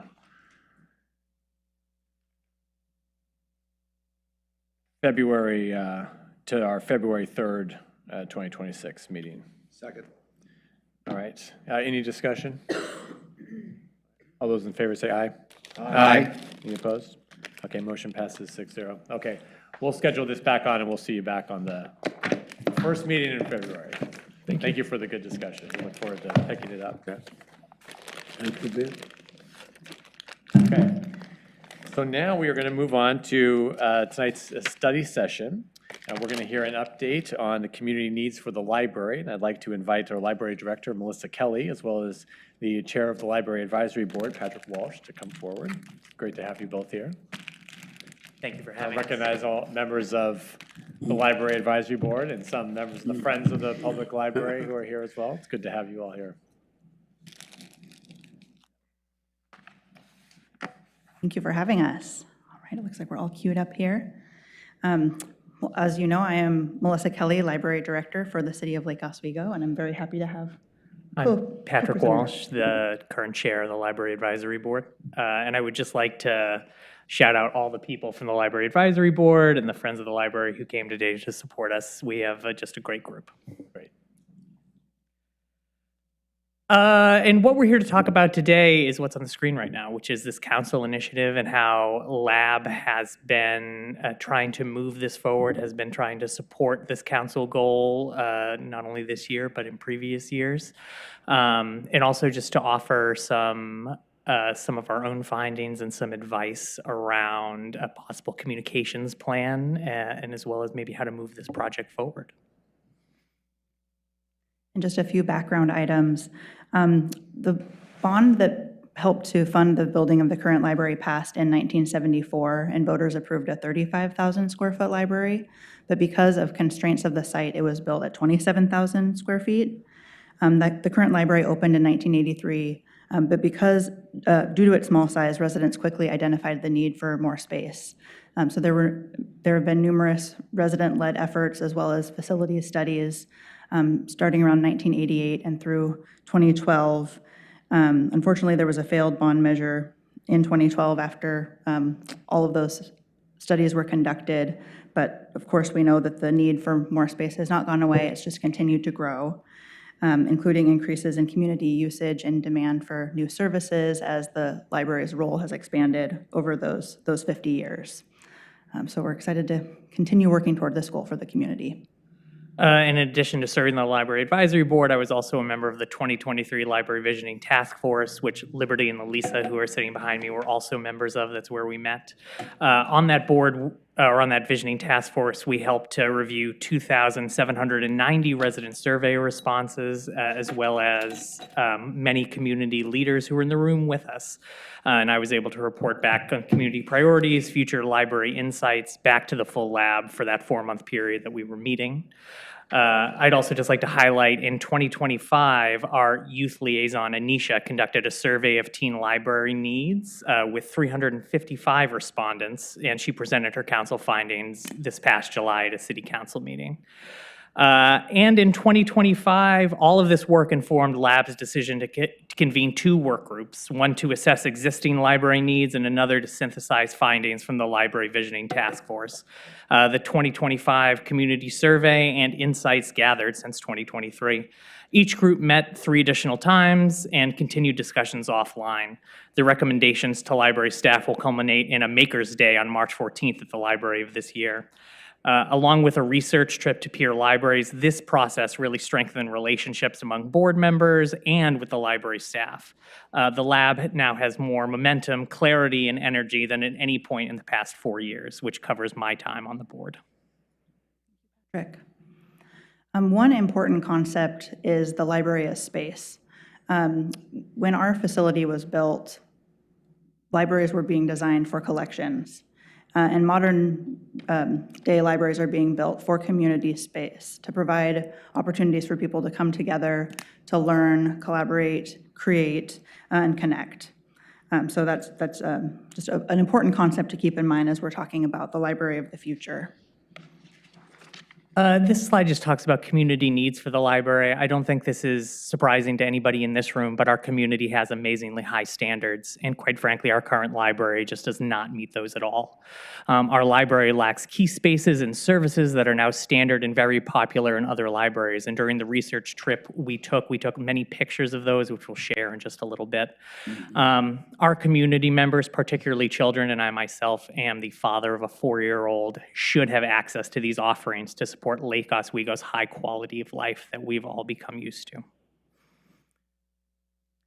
And we also heard from the community in the most recent community survey about some of the spaces that they feel are lacking and needed.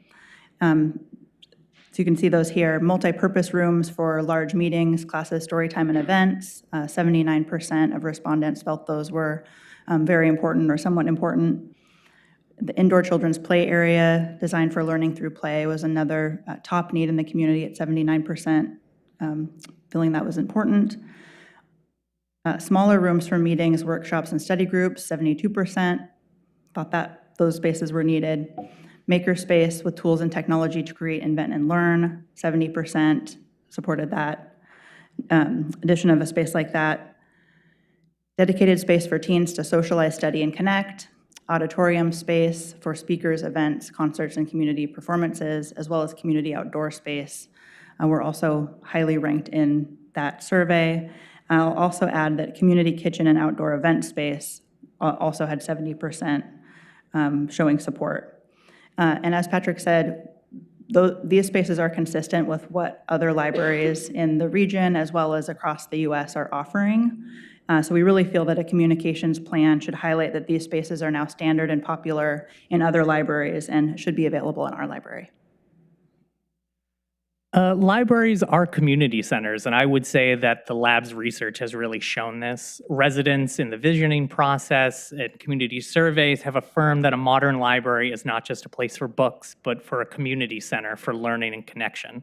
The lab also recommends that the future communications emphasize this as a library of the future concept, or really as a library of the present. And as we'll see, so many current libraries have all of these amenities that we will be talking about. There are a lot of concerns facing our current facility and site, folks. They're significant, they're costly. These are seismic deficiencies, water intrusion, drainage issues, failing building systems, a deteriorating deck, and accessibility barriers. We're also facing site constraints. As I mentioned, when the current facility was built, it was built about 23% smaller than the voters had approved because of those constraints. We're still facing those at the current site. Again, the facility is undersized, and that is limiting our ability to serve the community as we would like and they would like. And it also leads to higher operational costs because of the higher maintenance costs of the deterioration of the facility, but also having staffing on 3 floors because of the limited size of the site. I'm going to just quickly cover some of the deficiencies of our building. Council has received information about this before, but I think it's important that we highlight some of these constraints. When we talk about seismic or structural deficiencies, we have had studies done that show there are numerous areas of the foundation and exterior walls that are deficient. Our second floor framing needs considerable work to meet seismic requirements. Because of this, we aren't able to upgrade shelving on part of that floor because the floor wouldn't handle the weight of that additional shelving. The stairwells are deficient as well, and then major issues with our roof. It creates some beautiful light the way that it is designed, but it's not in a great structural condition. And in order to resolve that in the current building, we would have to infill 40% of those clear story windows, which I think would be a big loss. We have a lot of water intrusion issues at the library. Again, at the roof level, there's multiple places where we've had water coming in. that need to be addressed. On the exterior of the building as well, and including the deck, there are many areas where water is coming in. To really show this impact, I think it's helpful to look at some of the images from the interior of the library. Multiple times we've had to put up plastic and buckets in different areas of the library. You can see on the photo on the right, that bucket is currently there. That picture was just taken last week. We have had so many leaks in that particular area that we just leave a bucket there, and you can see the great amount of staining on the wood from those multiple issues of water intrusion. A lot of this is impacting the second floor. We had a major water leak coming down from the second floor into the lobby a few years ago. I know council heard about that from some residents. And as recently as last month, on the picture on the right, we had a leak in the library on the second floor. But the water can also make its way down to other floors. So these photos are from the first floor and the basement, showing where water has gotten in through the walls, as well as coming in through the deck to those lower floors. Also on the site, we have drainage issues. We had 2 different projects where the concrete was having issues and we needed to replace concrete, and the contractors found in 2 locations around our building that there were huge holes where over decades the ground had been washed away because of some of those drainage issues. And number of failing building systems, and we've put a lot of resources into keeping these systems up and running for people and trying to replace and modernize where we can. We had a big elevator modernization project, but it continues to have issues, as you know. Many of our HVAC systems have been replaced and have had many costly repairs to try and keep them up and running. We have an ongoing sewer smell issue where our administrative assistant has on her calendar to go and pour water down the drains in the boiler room every few weeks so that we don't have sewer smells coming up. Some of the concrete in a couple different areas of the library, actually on all 3 floors, is spalling. That's a term I have learned over the course of my time here, but basically the gypcrete is crumbling under the carpet in a number of areas. In the children's library, there's grit that falls from somewhere up in the ceiling down onto the desks and onto the bookshelves. Our facilities team keeps helping us with solutions for these things, but we're definitely dealing with a number of failing building systems. And it's really not a good return on investment for the community to continue sinking money into the facility. And I also want to point out, of course, we want our building systems to operate well at all times, but given our role as a warming and cooling center for the community, I think that's really important that we have those systems up and running. And our site and building also faces accessibility barriers. Of course, the elevator being down is one of those, but also our ADA parking stalls and ramps to the building and our restrooms and drinking fountain require really costly upgrades to be able to meet ADA requirements. So those are some of the major issues that are facing our facility right now, in addition to the fact that it is undersized. So I just want to quickly share a few pieces of information with you. As I mentioned, library opened in '83, 23% smaller than voters had approved it to be built. As soon as 1988, we had the first effort looking at the needs for the library to expand, the Library Growth Task Force. In 1992, there was a study that recommended 42,000 square feet or the addition of a 5,000 square foot branch. And I'll remind you that our current building is 27,000 square feet right now. In 1996, there was a study finding that the community needed 46,000 square feet. In 2006, we had 2 studies that both found that the library needed around 65,000 square feet. In 2008, very similar results, 66,000 square feet. And then most recently in 2024, 77,000 square feet was recommended to meet the needs of our community. Investing now in a safe, future-ready facility will save money long-term compared to maintaining a deteriorating building in an undersized site. The lab recommends framing this project as part of a cohesive plan to replace aging infrastructure with high-value community assets, which we have seen many times over the past few years in this community. Exploring partnerships for cost efficiencies is something else the lab recommends, and working with the community to ensure the scope aligns with fiscal realities. And everybody on the lab pays property taxes. That is something we are very concerned about. Thank you. So now we are very excited to talk about how we could potentially solve this problem. We, as Patrick mentioned, the Library Advisory Board has toured libraries in the area. I know a number of members of council have done that as well. And so we've included some of the pictures that we've taken from local libraries, as well as a few that really inspire us from other libraries farther afield. So here are some examples of multi-purpose rooms in other libraries. You'll remember this was one of the top items that the community said that they would want to see in a new library community center on the 2025 survey. So we have a few examples of rooms nearby at the Albina Library, Fort Vancouver Library, and Happy Valley Library. These rooms can be used in a number of different ways, whether it's for story time, meetings, classes, different activities. I thought it was really interesting to see the Happy Valley Library. The bottom right photos show it set up as a meeting space as well as for a large event. That room has a capacity for 300 people, but it also has really nice dividers similar to council chambers here, where it can be divided into smaller rooms. And I think one of the things that we've talked a lot about is that we wouldn't want a space like this to be sitting empty, and we'd want it to be designed to be really flexible so that it could be used for different functions at different times of day.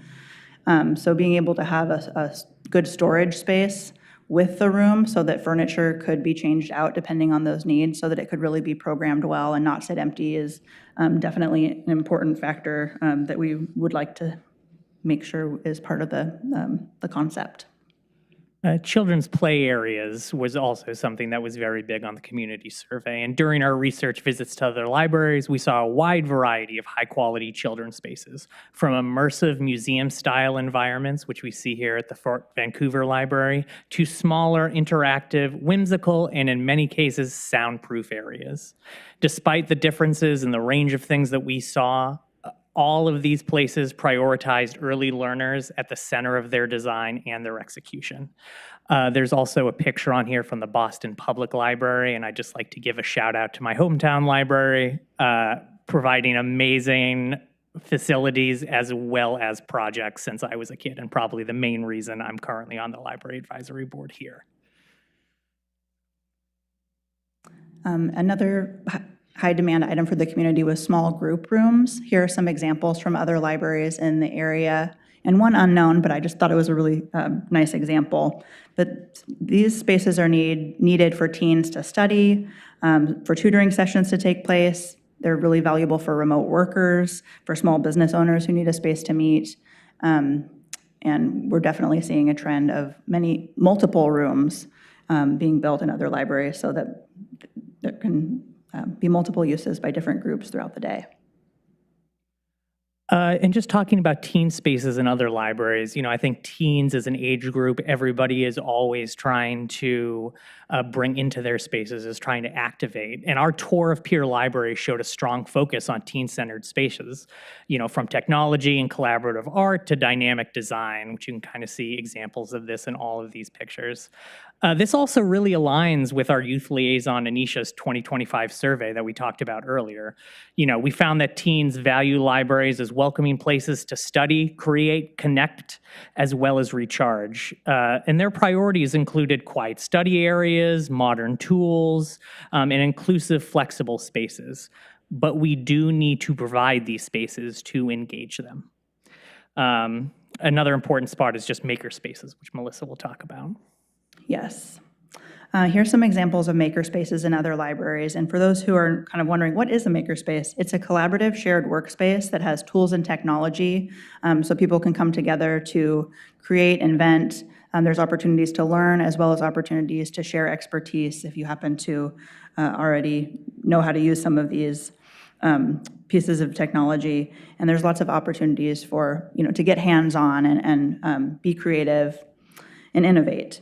They're particularly popular with teens, young adults, and entrepreneurs, but I think all ages would love to have these spaces. And there's a lot of different examples. They can be high-tech, they can be low-tech, or really anything in between. So as you can see here in our local area, we have the Collaboratory at the Hillsborough Brookwood Library, where they have a variety of more on the low-tech end, but they do have some other neat equipment in there. The Rockwood Library Makerspace has more tools. And then we have an example of a teaching kitchen and a recording studio. So we have seen many different examples of makerspaces in libraries, and I think we're really interested to find out what is most needed and most of interest in our community. So as Patrick mentioned, we are having a pop-up Maker Day at the library on March 14th so that we can give some examples of some of these opportunities that we could have in Lake Oswego and learn from the community, what they're most interested in and would like to see in the future. So that's going to be really an awesome event. I also wanted to talk a little bit about auditorium spaces in libraries. This is another top need that the community identified, and here's some examples from around the area and farther afield. One thing that we thought about with these spaces is, again, how to make sure that they're not sitting empty. And it seems like that's a real opportunity for us to be creative with the use of space to make sure that these could be multi-purpose.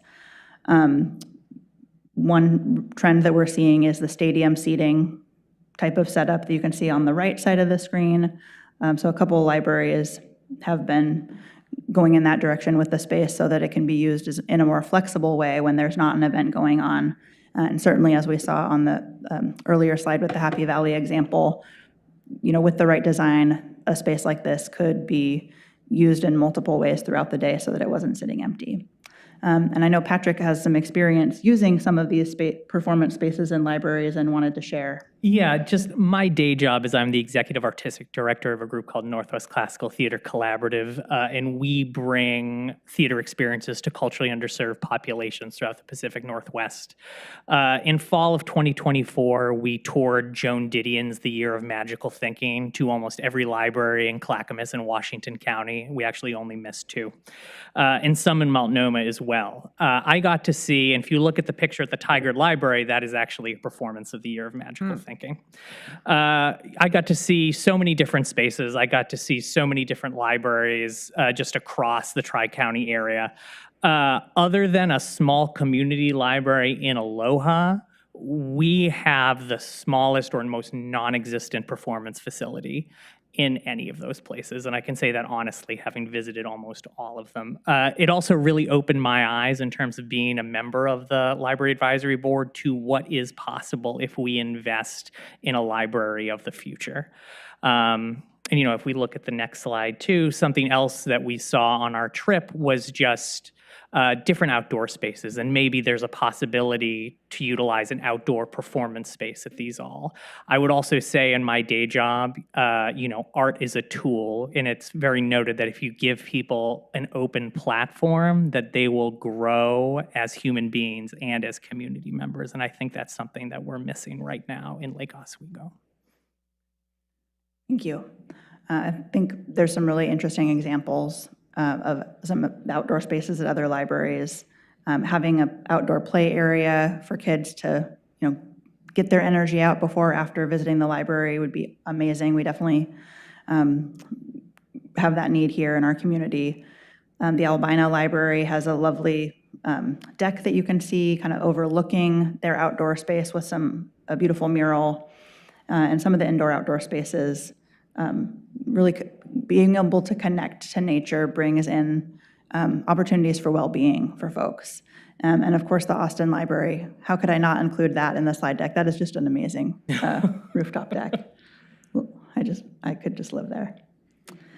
And by comparison, we are definitely facing a lack of space at our library. Here are some photos of events that are taking place.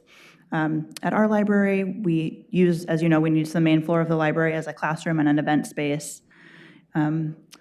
We only have one meeting room at the library with a max capacity of 12, and so we do have to limit the size of some of our groups, for example, the poetry group, because of that capacity. Our second floor area where people like to study and do tutoring sessions is very full throughout the afternoon and into the evening. And our children's library is also really limited in space and can feel really packed. We do partner with a number of other venues and community organizations to host events, which is wonderful and creates a lot of opportunities. We're very grateful for that, but we really do need more space in the library to be able to host events. Here's another slide with more examples of some popular programs taking place on the main floor. You can definitely see how crowded it can be in the library, and it also is disruptive to the other types of library uses that are going on simultaneously with the event. And then a few more photos of some of our popular children's programs, Lego Club and Storytime, which are always quite packed. Very much so, and I think as I mentioned earlier, I am the parent of a 4-year-old, and I've been bringing my son to the library since he was 6 months old. This is probably speaking to the choir here, but when you make a lot of friends during that time, and when they know I'm on the library board, they usually call or text me when something is wrong or they have a suggestion. At one story time my mom brought my son to, there were 53 other children there, not counting parents, not counting caregivers, 53 children, which was an impossible situation for the staff, for the children, and the caregivers, given the lack of space in the children's library right now. There were major space restrictions. I would also say that is not an anomaly. This has happened to my family 6 or 7 times since we've moved to Lake Oswego. Not pictured in here is a very frantic phone call I received from a mother of a 2.5-year-old and a newborn who I met at story time with my son, who asked for my number. We've had multiple play dates. She had nowhere to pump her breast milk for her newborn daughter, and was so embarrassed that she left and told me, this is verbatim quote, she wasn't sure if she'd ever be back. And maybe a good time to mention that that is something we're seeing in a lot of the other library designs is, spaces like that, sensory rooms, places for breastfeeding, to be able to provide those important spaces for families. I also know from my other library director colleagues that a number of libraries in the area that have event spaces who serve smaller population sizes regularly see over 100 children at their story times. But the experience that people would have at our library if we had reached those kind of numbers would not be positive. But we would love to be able to host that many families, and we know that need definitely exists. So again, we need to grow the library to be able to meet the community's vision and needs, and we need a new site to be able to grow because of the constraints of our current site. So I think talking about all of these opportunities for spaces that other communities have is really important, as well as highlighting that we aren't able to add those spaces at our current site is an important part of a potential communications plan for our future. It's also really not the best use of taxpayer dollars to continue to put money into the existing facility or really to consider building another too small library on that site. So those are definite findings that we have. Again, we know from the multiple facility assessments over the years that our library is undersized based on our population size and the demands placed on the library. So being able to share those things with the community and talk about the constraints of the site so that that information is known, I think is a really important factor. In addition to being large enough, ideally a new site would be in a more prominent, visible location, more accessible. Important to be close to transit lines as much as possible. And we really are excited for the opportunity to be able to enhance our services to the community through that larger library, consistent with the service opportunities that other libraries are providing. So when we talk about some of these needs, there are some really important community conversations that we need to be thinking about as well. really balancing talking about our infrastructure needs, as we've discussed here, with the community's connection to the current library and site, because there's definitely strong connections that are important to air and discuss. Community members have different perspectives on the current location. Some folks really love it. It's walkable to some members of the community. It's close to downtown and close to a bus line as it is. Others really feel that the location is inconvenient. It's in the northeast quadrant of the community. It's tucked into a neighborhood with tight streets, a small parking lot. We've heard comments from people about the local residents only signs on some of the entrance streets to the neighborhood. So there are definitely different perspectives on the location that I think that the community will want to discuss and will want to provide space for that. To address concerns of the residents that are accustomed to walking to the current site, we recommend exploring some alternative service models to maintain some walkable access to library services in the downtown area. That could be a helpful strategy. And a really critical factor for community support is defining the future of the current property. Questions are being asked about what's going to happen here in the future. And I think without clarity, we're concerned there would be a high risk of fear that could lead to opposition of the library relocating. So I think lab members feel that it's essential for council to discuss potential plans for the site, potential limitations on development, to reassure local residents that maintaining the neighborhood's character is a really important component for future decision-making. Community conversations also provide an opportunity to highlight gaps in perception related to the current library. As you know, again, from the community survey results, people really love the library. They think very highly of our library and the staff and the customer service provided.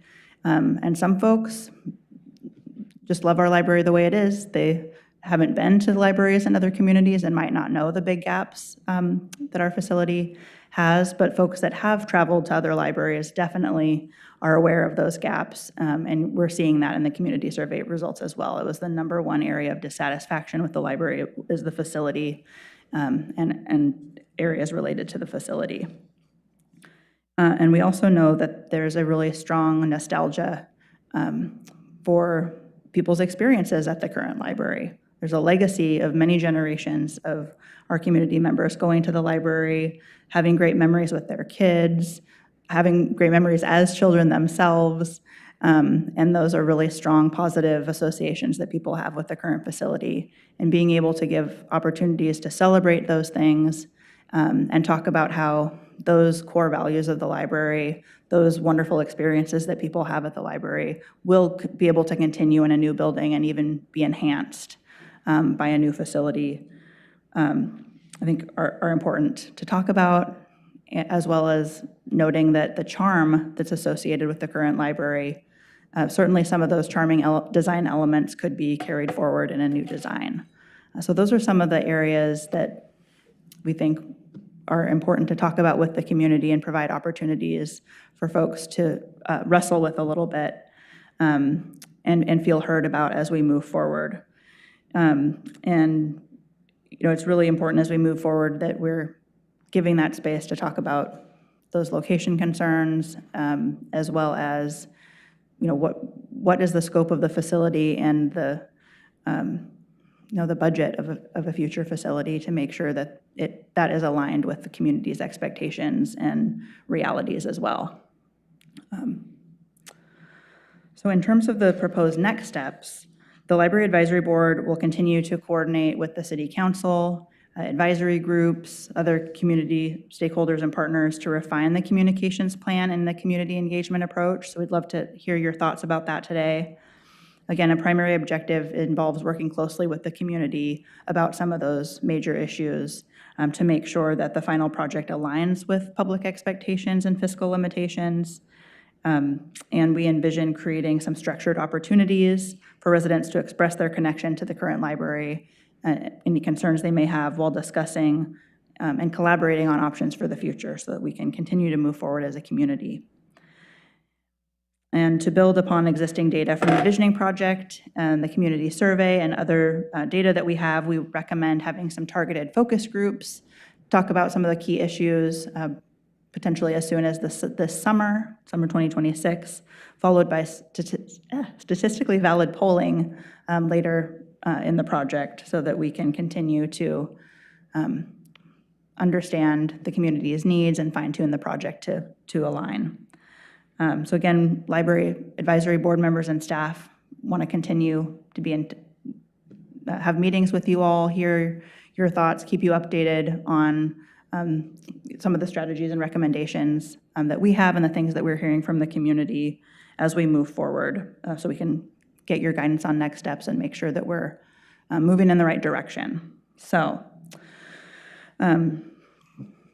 we are excited to hear what you have to say. There were some discussion questions included in the packet for you all, and we'd love to know if we're on the right track and hear your thoughts about how we can move forward. Okay, thank you, Director Kelly. Mr. Walsh, it was a great presentation, really well-formed plan and description of the kind of what we're facing here going forward. I think that, you know, communities that are appealing to families, to being world-class in terms of access to information and services, and who invest in the health of their current and future generations through connection and belonging have two things: great schools and a great library. And our community has time and time again demonstrated their ability to invest in this important infrastructure, and in making the same, certainly in the schools, and now making the same investment in the library is critical and part and parcel with our shared desire to be a community that's connecting people and that's providing top-tier services to all generations, but especially, you know, especially to our kids. I feel like a lot of kinship with the library. When I was a baby, that's when we remodeled the old library, which was, of course, on the site of the existing library. So when my family moved here, the current library was just being built. So I grew up in the current, you know, library from it being the new library until now, and so certainly feel a connection with it. But those memories are more rooted in the experiences, the way I was able to grow and utilize those services. And what I want is for the next generation to have, you know, that same impact. And doesn't mean they have to have it in the same building. Certainly not if it's going to fall down on top of them, you know. And so it's really important to recognize, though, those strong connections I know so many people feel, and sometimes that does tend to get rooted into the structure itself. But when we step back, I think we all focus on the things that we take away from it, and that, you know, never leave, regardless of the building. And that the best thing we can do as leaders is set the next generation up for good success. So, Councilor Afghan, please go ahead. Thank you, Mr. Mayor. Thank you so much, Director, and the team behind you, the depth of team behind you.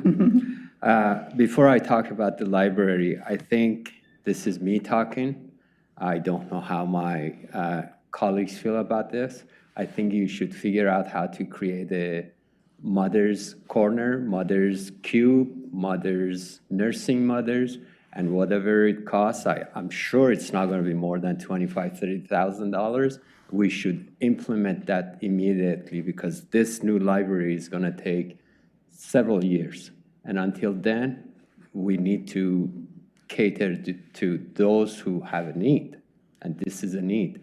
For your information, I'm building a vaccine manufacturing in Kigali, Rwanda, and we have designed a mother's room.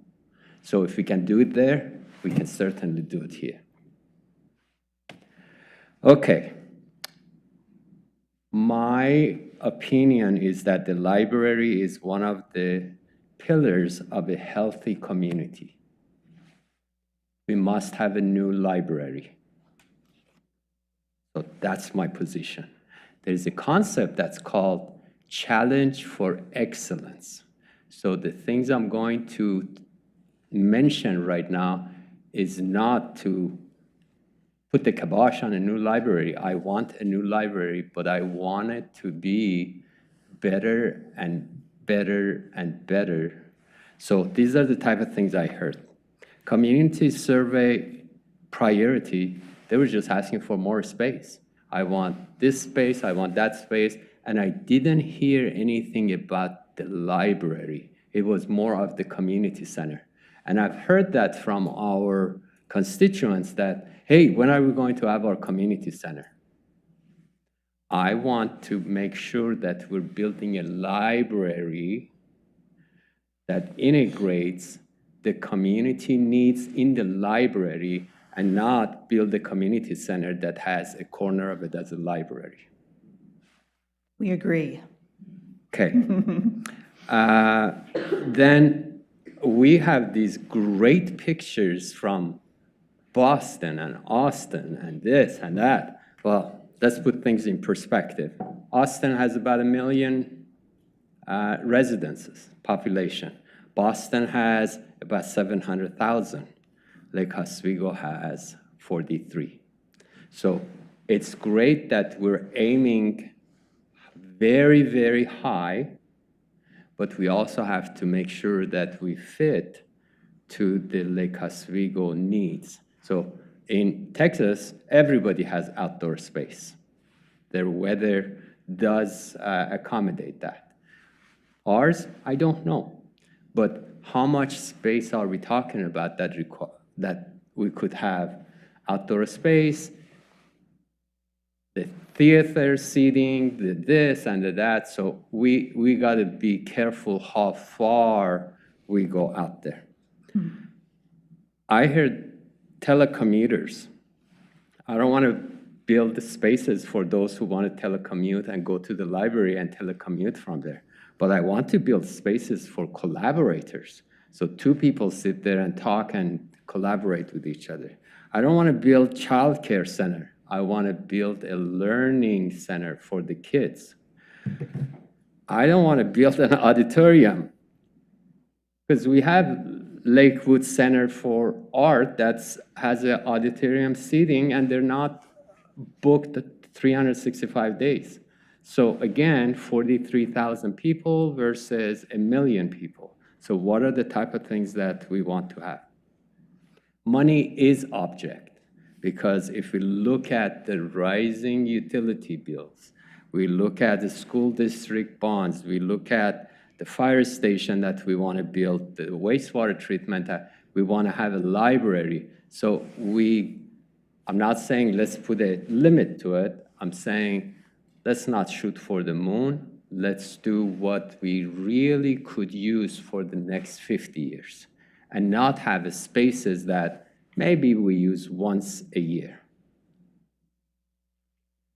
With that, thank you very much. We need a new library. Thanks, Councilor Afghan. Councilor Mboop. Oh, yeah, starting where you ended, we need a new library. It's it's a learning place. And, you see Lake Oswego is starting to modernize. Even in our school, we had the school of the 50s. Now we are making them modern. We have Forest Hill to build. You go there, you say, wow, what is Lake Oswego doing? I mean, these are schools of the 50s or even, it's the same thing for the library. People would push because, of course, if the library is next to my home, I want it to stay there. It doesn't mean it should. And, we just could see the library as as we say, BCD, like Bibliothèque Centre de Documentation. It's a library document center. And you go Bibliothèque François Mitterrand at Paris, like I know we are not comparing Paris to Lake Oswego, but you can proportionally see.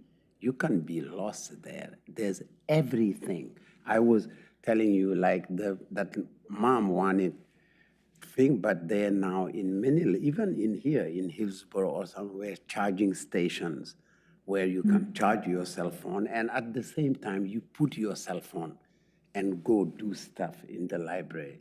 So Lake Oswego, I like John when he's always saying the blue zone. The blue zone is part of, we talk about, people are not gonna say the ACC. The other communities cannot always absorb certain things. Some old folks, when we are getting old, library community center can be a good place to go and hang out. There are many intellectuals in the city.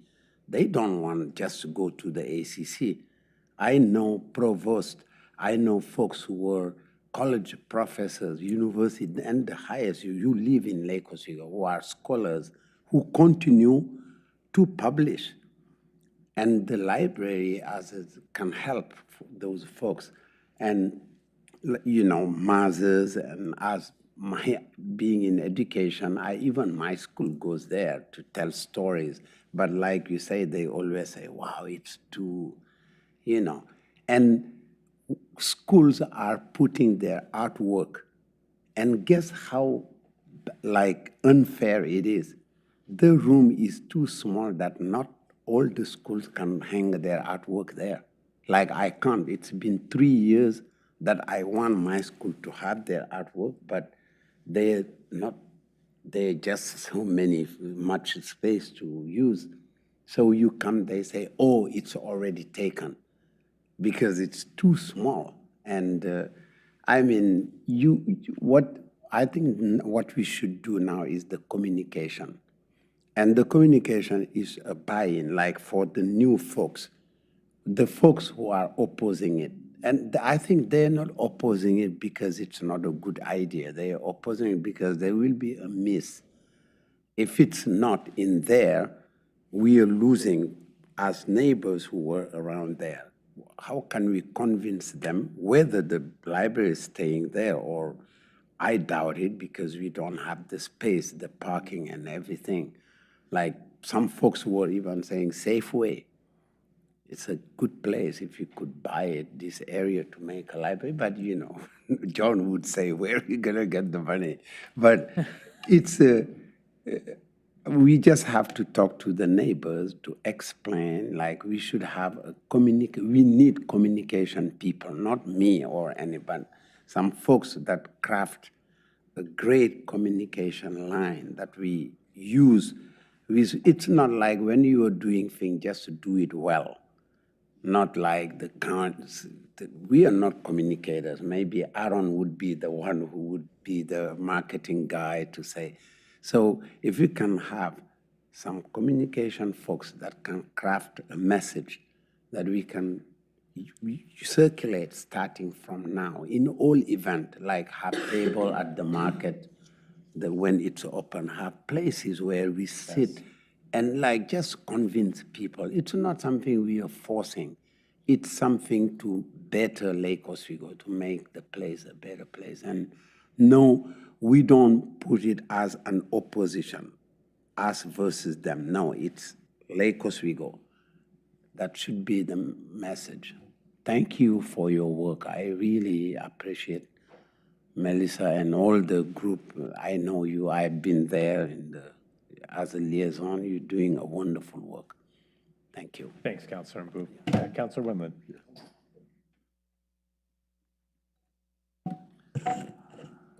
Thank you all for being here and sticking through all the rest of the agenda. We appreciate. I think I agree with my colleagues of what they've said. The bottom line is that I'm all about having first-class facilities for our community, and we don't have.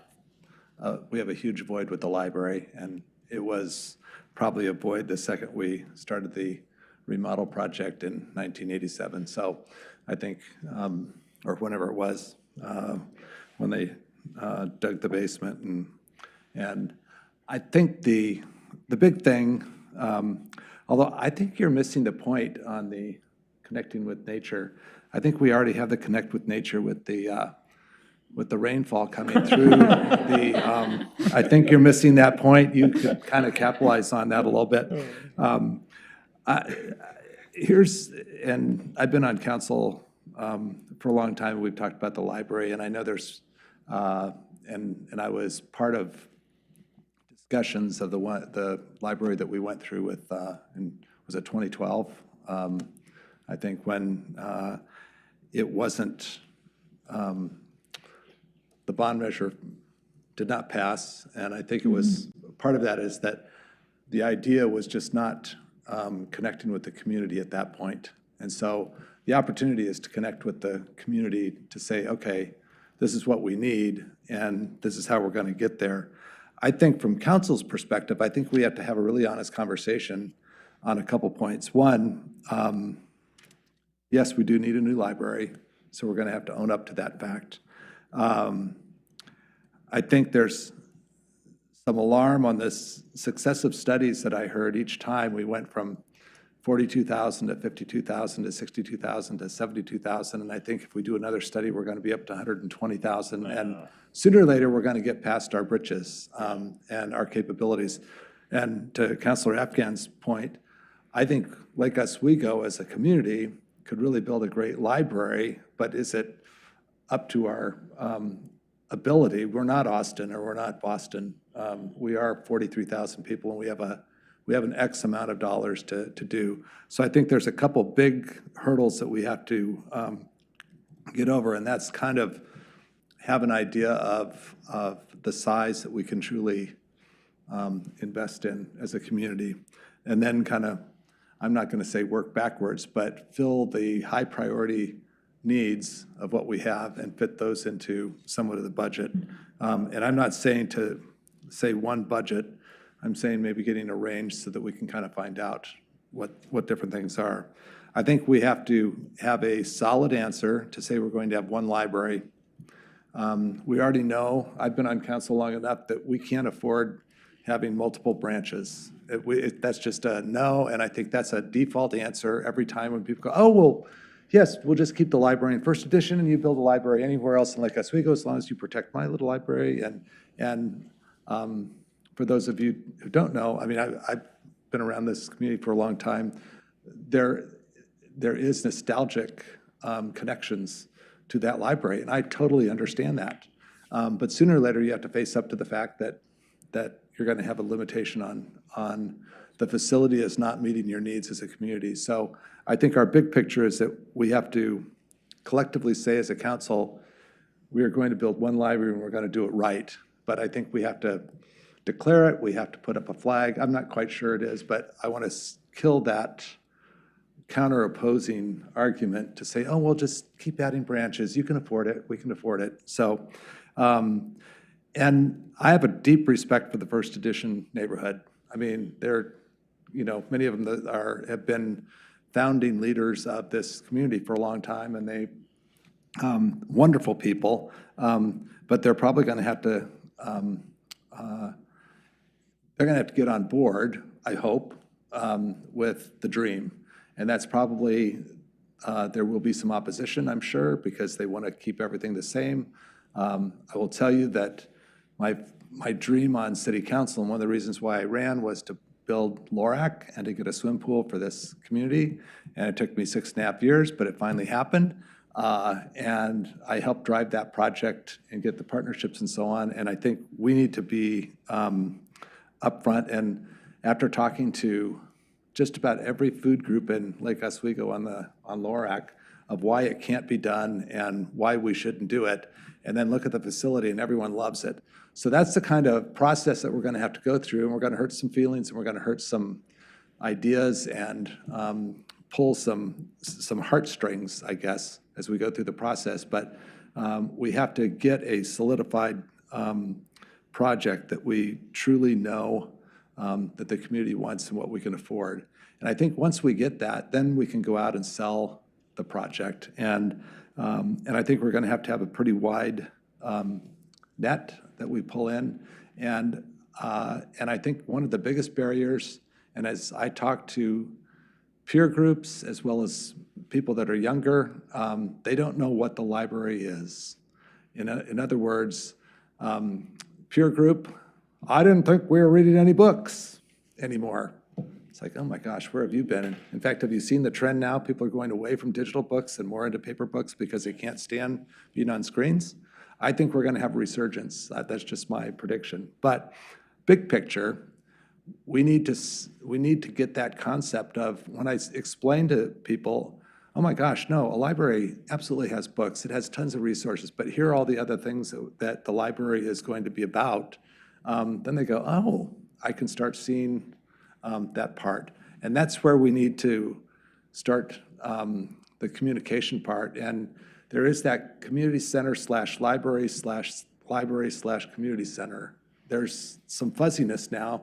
That's the new library. I think it's a community library with community gathering spaces.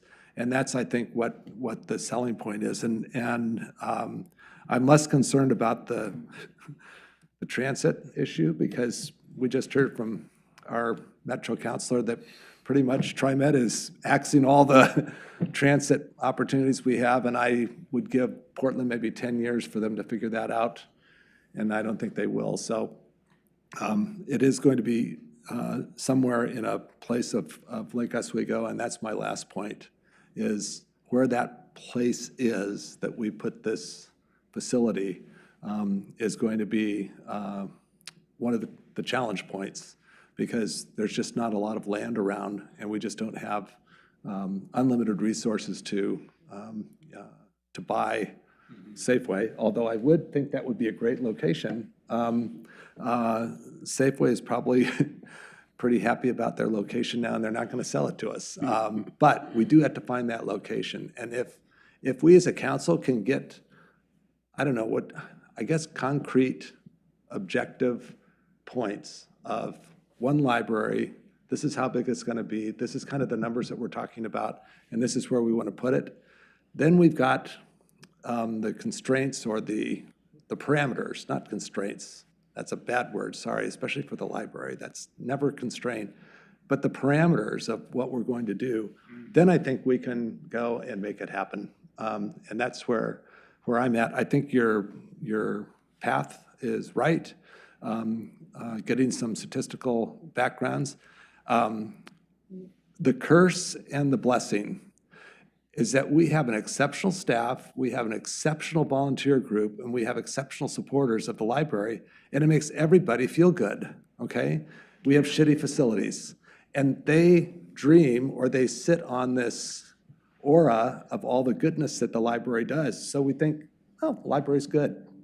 And so that's where, and I'm not saying at all to stop doing what we're doing, because there's magic that happens at the library every day.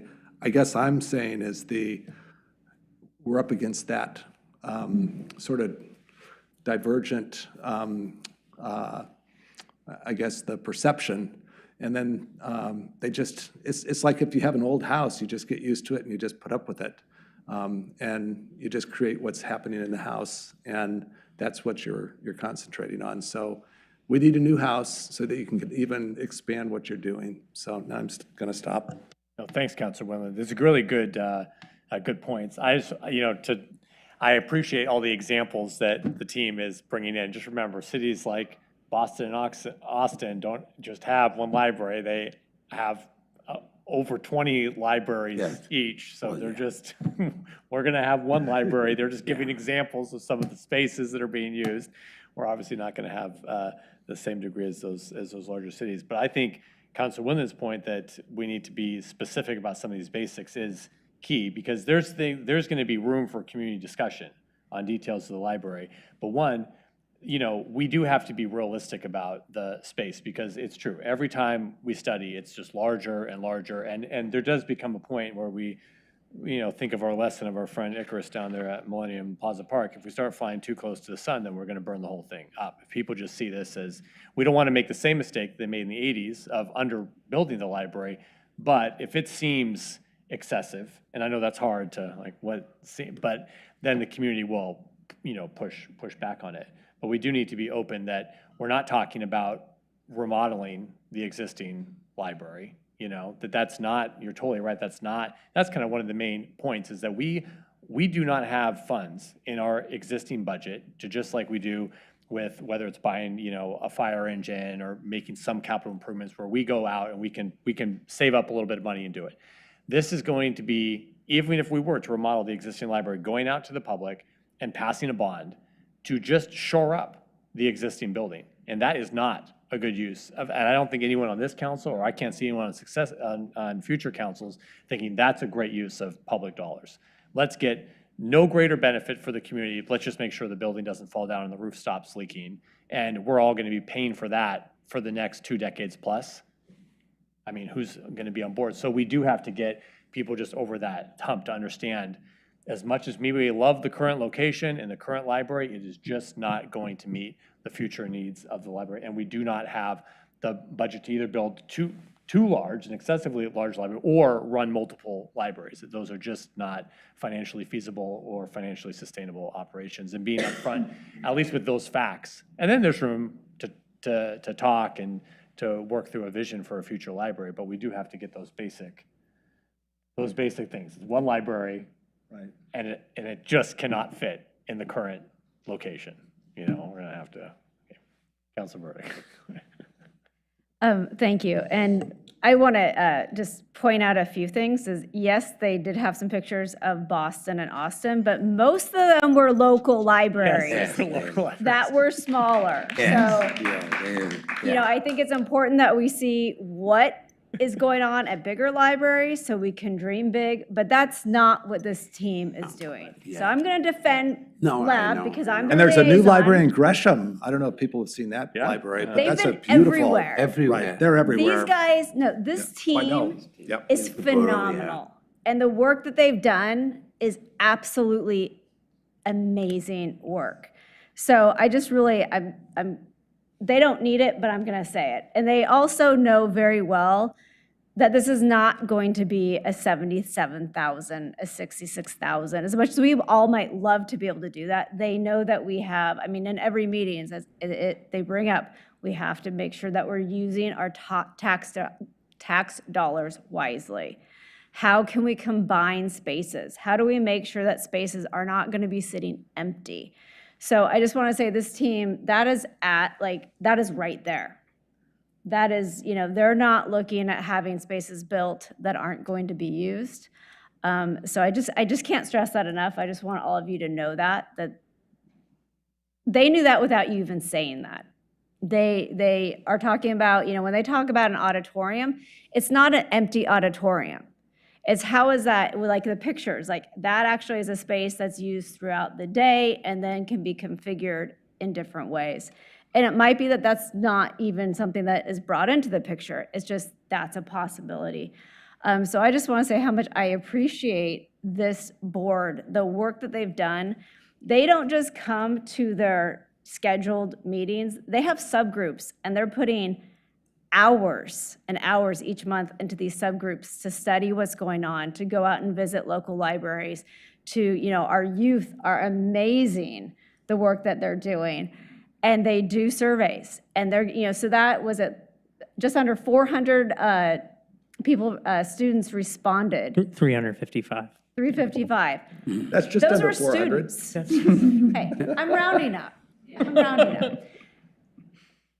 Those are students who responded. So that's, you know, I think that's really important to know that where those numbers are coming from. They're not just, you know, the outliers. Those are truly, that's what students are saying. So this team is phenomenal. So I can't thank you all enough. And I think what they really demonstrated, it's not that we want a new library, we need a new library. This is beyond, I mean, if you look at our community and we sit here and we say how important, you know, I love LORAC. I love that we're thinking about our health physically, but we need to think about our health mentally. Yep. And our current facility, as much as our library staff makes it work, our current facility, John, you hit it on the head. It's shitty. Yeah. Sorry, but it is. So sorry, you need to bleep me out there. But, and again, it's going to be hard. And I want to also point out that how much I appreciate this team and Director Kelly for bringing up the fact that we have tough conversations because we know that there's so many people who just love the building. They love the location. And that's going to be hard for a number of our community members. And so thank you for bringing that up and just putting that on the table. I think it's really important that we make sure we know we have some difficult conversations, and it's not going to be easy for everybody. And that one of the big concerns is, okay, if this library is gone, what's going to happen to that piece of land? Another point that we need to have. And we really probably need to start saying, what can happen here? What does the neighborhood want to see happen here? What can we afford? Because there is value in property. So how, what can we do? We have some really tricky conversations. So thank you for just putting it out there and getting the elephant in the room kind of addressed, or at least starting to address it. So that is fantastic and very appreciated. And I think it's also important, and I know you both, Councilor Wendland and Afghan, kind of touched on this, and I know Director Kelly, you did as well. But I think the libraries of not necessarily even the future, but of today that are being created, they are the community center now. That is one of the, you have your kind of your fitness hub for us at LORAC. Our library is our community hub. So we need to make sure that we develop it truly as, again, it's not the traditional library that just stores books. It's, interaction, it's social health.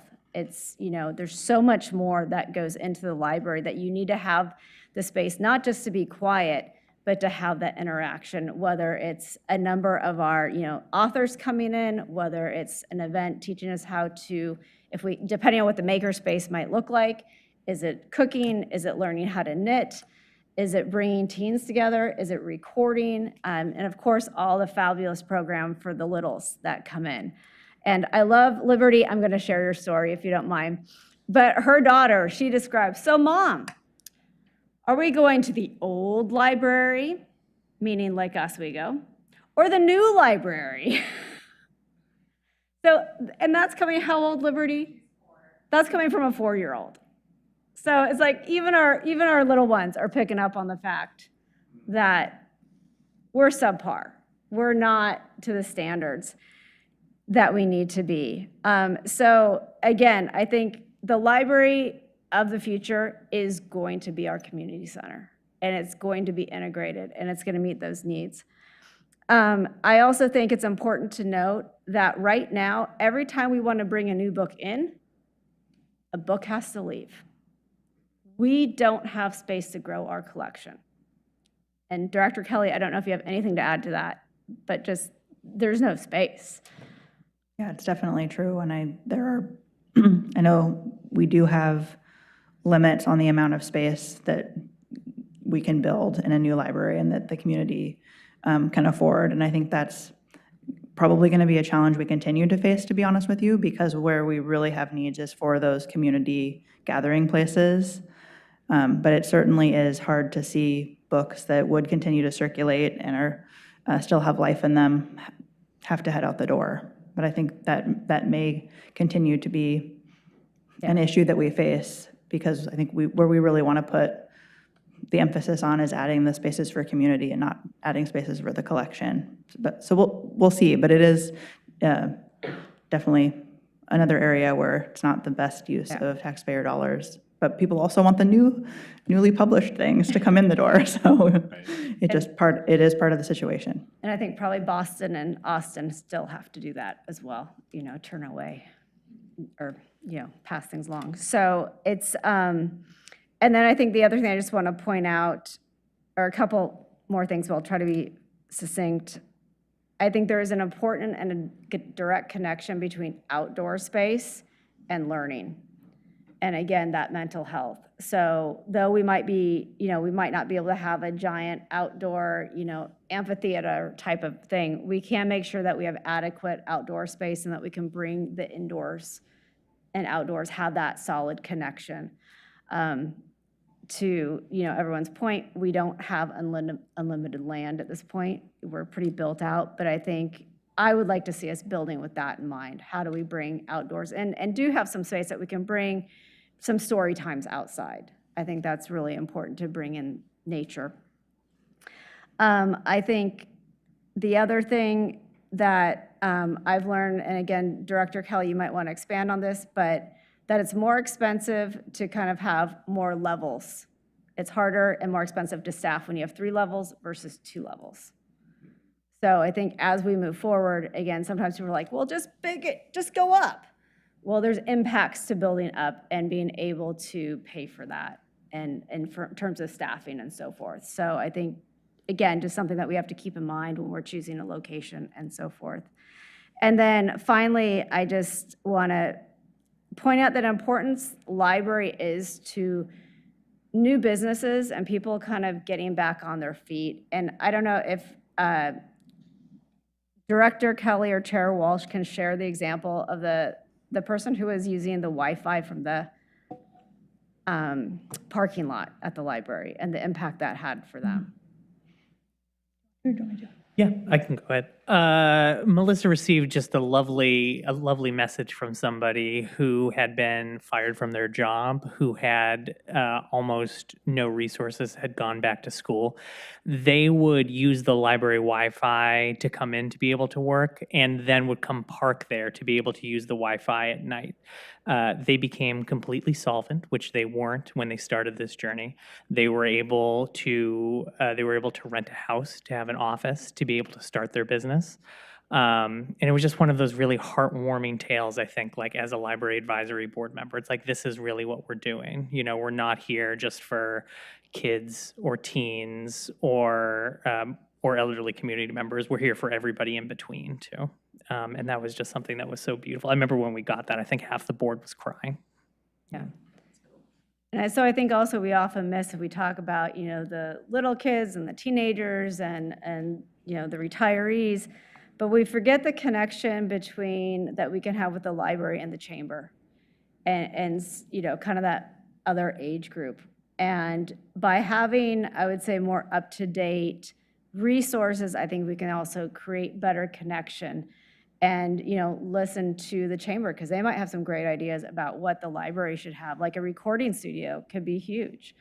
And, you know, again, sometimes just when you're starting a business, having those resources, having that space, it might be, and no, to, you know, Councilor Wendland's point, you don't want it to be like this becomes their office. But every now and then to get started, or maybe just once in a blue moon, you're like, actually, I just need to sit down with someone and brainstorm. Or, you know, you might need that space, you know, on a once a year, once a quarter, whatever that basis is. So I think there's an important need that the library can also offer those individuals as well. So I'm sorry I got a little passionate there, but I love this group. They are fantastic. They're working so hard, and I know anything that we need, they're gonna step up and deliver. And, you know, Director Kelly has been doing a fantastic job, and Chair Walsh just leading the charge in this. So thank you all so much for all the work that you guys do. It's such a pleasure working with you. And let's get this done. I mean, it's gonna take a while. This isn't gonna happen overnight, but I wanna get this done. Thank you, Councilor Verdict. Councilor Corrigan. So I want to get it done too, but we have to pay for it. And I don't think people realize that we have a very economically efficient way to get this done. This does not, it can be a fantastic library, but it does not have to be fantastically expensive. And the key to that is while the Lake Grove urban renewal area is open, and in fact, I think we're going to discuss expanding it, we will have an opportunity to do this in a very efficient manner. So in case people don't remember this, the Boones Ferry, well, first of all, the way the Boones Ferry Road used to look, right? Now how it looks now. That cost taxpayers only $5 million. We only had to have a bond for $5 million. The rest of it was paid for by urban renewal, and then the state kicked in a little bit of money to help, small amount of money. It's so possible. We have to think about where we can cite it, but don't let that, I guess I want to say we need to get the word out. That shouldn't scare people off. It doesn't have to be a big problem. And I'd like to echo all the comments that my colleagues made. I think it's very hard to find anything else to add except how we're going to pay for it. That's key. That is key, right. Yeah. Thank you. Anyway, and yeah, thank you. I actually had the privilege of liaisoning with the library board. I know you guys, they are really, they're next level. They're fantastic, and I really appreciate your devotion. I'd like to. I think we should send Thank you them for to that. Paris and New York and London to learn more. Get that metro underground. Yeah, that's, you know, I think as a city, we've always been cognizant of kind of what's going on, you know, around us in the greater community. And we just passed a very large school bond, and that's on top of other large school bonds. And we know, you know, the impact that has on everyone's, property taxes. And so I think if that wasn't the case, if all these schools had been rebuilt and yeah, okay, maybe we would have some community capacity, but we are also building a new fire station, and so we are aware of all of these community needs. But like Councilor Corrigan says, we do have a urban renewal area that exists, that is financially healthy, where we really do have an opportunity. And so I know all of us, and that's what we could use, the help on too, continuing to push forward and look for these opportunities, within that urban renewal area to make this building possible in a way, because it would be challenging. If we had to go out to the community with a $60 million bond, that is going to be tough, if not impossible. But it doesn't have to be that way. And it's a small thing, but you guys did a great job talking about the community center, and my colleagues here, you guys have done a great job addressing it too. But that was a confusing point, as we've been having this discussion prior, people, it's vague, and they say, we just built a community center. It's, it's by the golf course, and, I don't understand. Why do we need another community center? Is that what you're telling me? And so, yes, I think we all understand that libraries are community centers, but when we just say community center, that people say, well, what is it? So they say it's a library. We get it. Libraries function as community centers, but so that they understand, it's because people think of so many different things when they hear the community center. And I just know in the neighborhood was when we were talking about the library prior as a community center, people thought, well, what is this? What is that? Well, I think it's the mental part that you are really, we've got the fitness part with LORAC, which also helps your mind too, but I think it's the academic. I mean, when you look at the opportunities of having a brain trust opportunity in Lake Oswego, there are so many smart people here that having, the Lake Oswego Lecture Institute or whatever, where you could have people coming into Lake Oswego, and I mean, it's to speak, because there's a lot of inquisitive minds that want additional thinking capabilities, and there's just unlimited opportunities, but it's the facility for your mental health. But I'd like in many to ways. keep pairing them together, like libraries as community centers. If you say like library and community center, people are like, well, hold on, we just need one of those. We don't need them both. Don't go building these two things here, just build one. So libraries as community gathering spaces, or however, and we have seen like this history has played. I mean, it took like the community center or the LORAC. I mean, that was decades. We've all been through that. I mean, decades and decades in the making, and that was failed bond already, with this library. So I mean, it does take our community a while, but now the time is right, because we had one library bond already. It actually was on the same ballot as the Boones Ferry Road bond. The Boones Ferry Road bond passed, and the library bond failed. So it does seem to take our community a while to get on board with things, and so this is good. This is not like the first time, as you have pointed out, Director Kelly, with the timeline. We have been talking about this for a long time already. And so I think those are important things for the community to understand too. This is not new, but it certainly is becoming pressing. You've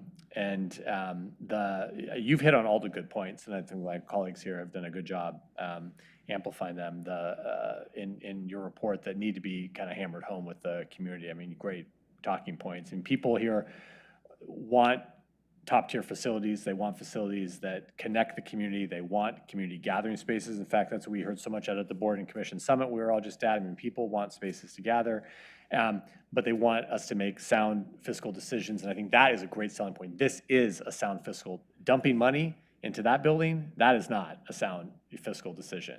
Passing a bond and paying over 2 decades to a building that isn't working for the community, that's really not a good fiscal decision. So I think having people understand that, at least people I've talked to, they go, oh, okay, when they understand really the what we're looking at in regards to that current location and the inability to really rehab it, to meet future needs, that kind of sells it, so I think you asked how, I think it's important that we all stay really, involved as we continue the discussions. It's, I mean, the city can walk and chew gum at the same time. We are remaining focused on the fire station as the facility that's going to be built, the first. And then it's really important that we make clear that we want to make a wise fiscal decision with regards to the library, and that includes making it affordable for the community to build. We can build a world-class facility that is also affordable, to the community as well. Give you good feedback? You guys have really done a good job, all of you. Thank you for your advocacy. And then we just have to continue socializing this with as many groups. You ask which groups? All the groups. Right. Yeah. As many groups as possible, all of them, yeah. And They started, they're Right. on it. And we can sit through your presentation, but I think we need to get a presentation, as you talked about, communication-wise, where it's a 5-minute slideshow to sell the vision and the reasons and the vision. And so we can, I mean, I think that was why the last school bond was so successful in passing, is that they spent a lot of time going to neighborhood meetings, going to all kinds of groups, and got pretty much the whole, everybody involved in it. And then that's when you're going to bring awareness and education and buy-in. So you change those minds where, well, come on, what do we need? More books? Is that what a library is? I mean, there's so many people that just have a very narrow-minded, and the fact that the one thing that we have to bring up is that educational piece with the kids, because that's one thing that people in Lake Oswego support is education and the children. And we have a third of our families have kids, 2/3 don't, I mean, that are of school age, and yet they just passed another $200 million bond. So they believe in education, they believe in our kids, and we want a teen center, and we want a place for the kids to get together and have story time. That's right. I mean, yeah. So we'll use, I mean, if we need to do a road show, use all of us and yourselves, and let's all pair up, together and go out and do the neighborhood meetings, the community meetings. That's the best. We have one big community meeting here coming up. We'll definitely incorporate this into that one, yeah. But I do think some of those questions that you brought up, the white elephants, or not white elephants, the elephants in the room, gray elephants, whatever elephants. If we can, I don't know how we do it, but if we can get aligned as a council to say, these are the parameters that the council is dealing with, and so that we just concentrate on the fun part instead of people that are not in favor of this will immediately try to derail you by just bringing up the fact that, oh, well, we need, we just have to have 2 libraries. We just have to have 3 libraries. Of course you can fix it. You go, and then everybody will be off track again. So if we say it's 1 library and it's if we can give you some parameters that this is what the city council supports and we're all unified in that, I think then we can move forward. And just really quick, I mean, one reason why 2 library doesn't work, besides just the cost of the staff and so forth for 2 libraries, is that building can't, it's served its life. Right. Yes, no matter what. No matter It's what, done. the building is done. We can't even repurpose it. Right. Yeah, I mean, so I think that's just, So the Camelot feeling is going to change anyway. yeah. Regardless, it's going to, yeah. But I appreciate your clarification on that, or your I think, direct. Councilor Burdick said it, this building's life expectancy has far exceeded. So it would be nice if you looked at some of the documentation from back then to see for what period of time this building was designed for. You may not find anything, but based on what I've seen, I go there every other Monday nights, and I use the Wi-Fi there. So the construction that I see, the design and construction I see, my opinion is it was not designed for 50 years. It would be nice to see if you can dig up some information from those times, what were the boundary conditions for the design? Because if that's the case, then it's a easy sell. Life expectancy was 40 years, it's 50 years, we're not going to pour money into it. And Good point. Right. thank you. And Thank that you will- all very And that much. will be a fact. Thank you all. Thank you. Good night. Thank you. No, that's true. And thanks for sticking around. Yes, thanks. Usually Good our meetings go on conversation. till This was midnight, so fun. you were lucky you were Well- early on the agenda. Okay, information from council? Anyone? No? No? Officers? Yes. Okay, at this point, the council is going to move into executive session, and I will ask Ms. Tatoyan to read the statutory basis for the executive session, please. Well, we have another executive session. The Lake Oswego City Council will now meet in executive session under ORS 192.660 sub 2 sub D to conduct deliberations with persons designated by the governing body to carry out labor negotiations, and subsection F to consider information or records that are exempt by law from public inspection.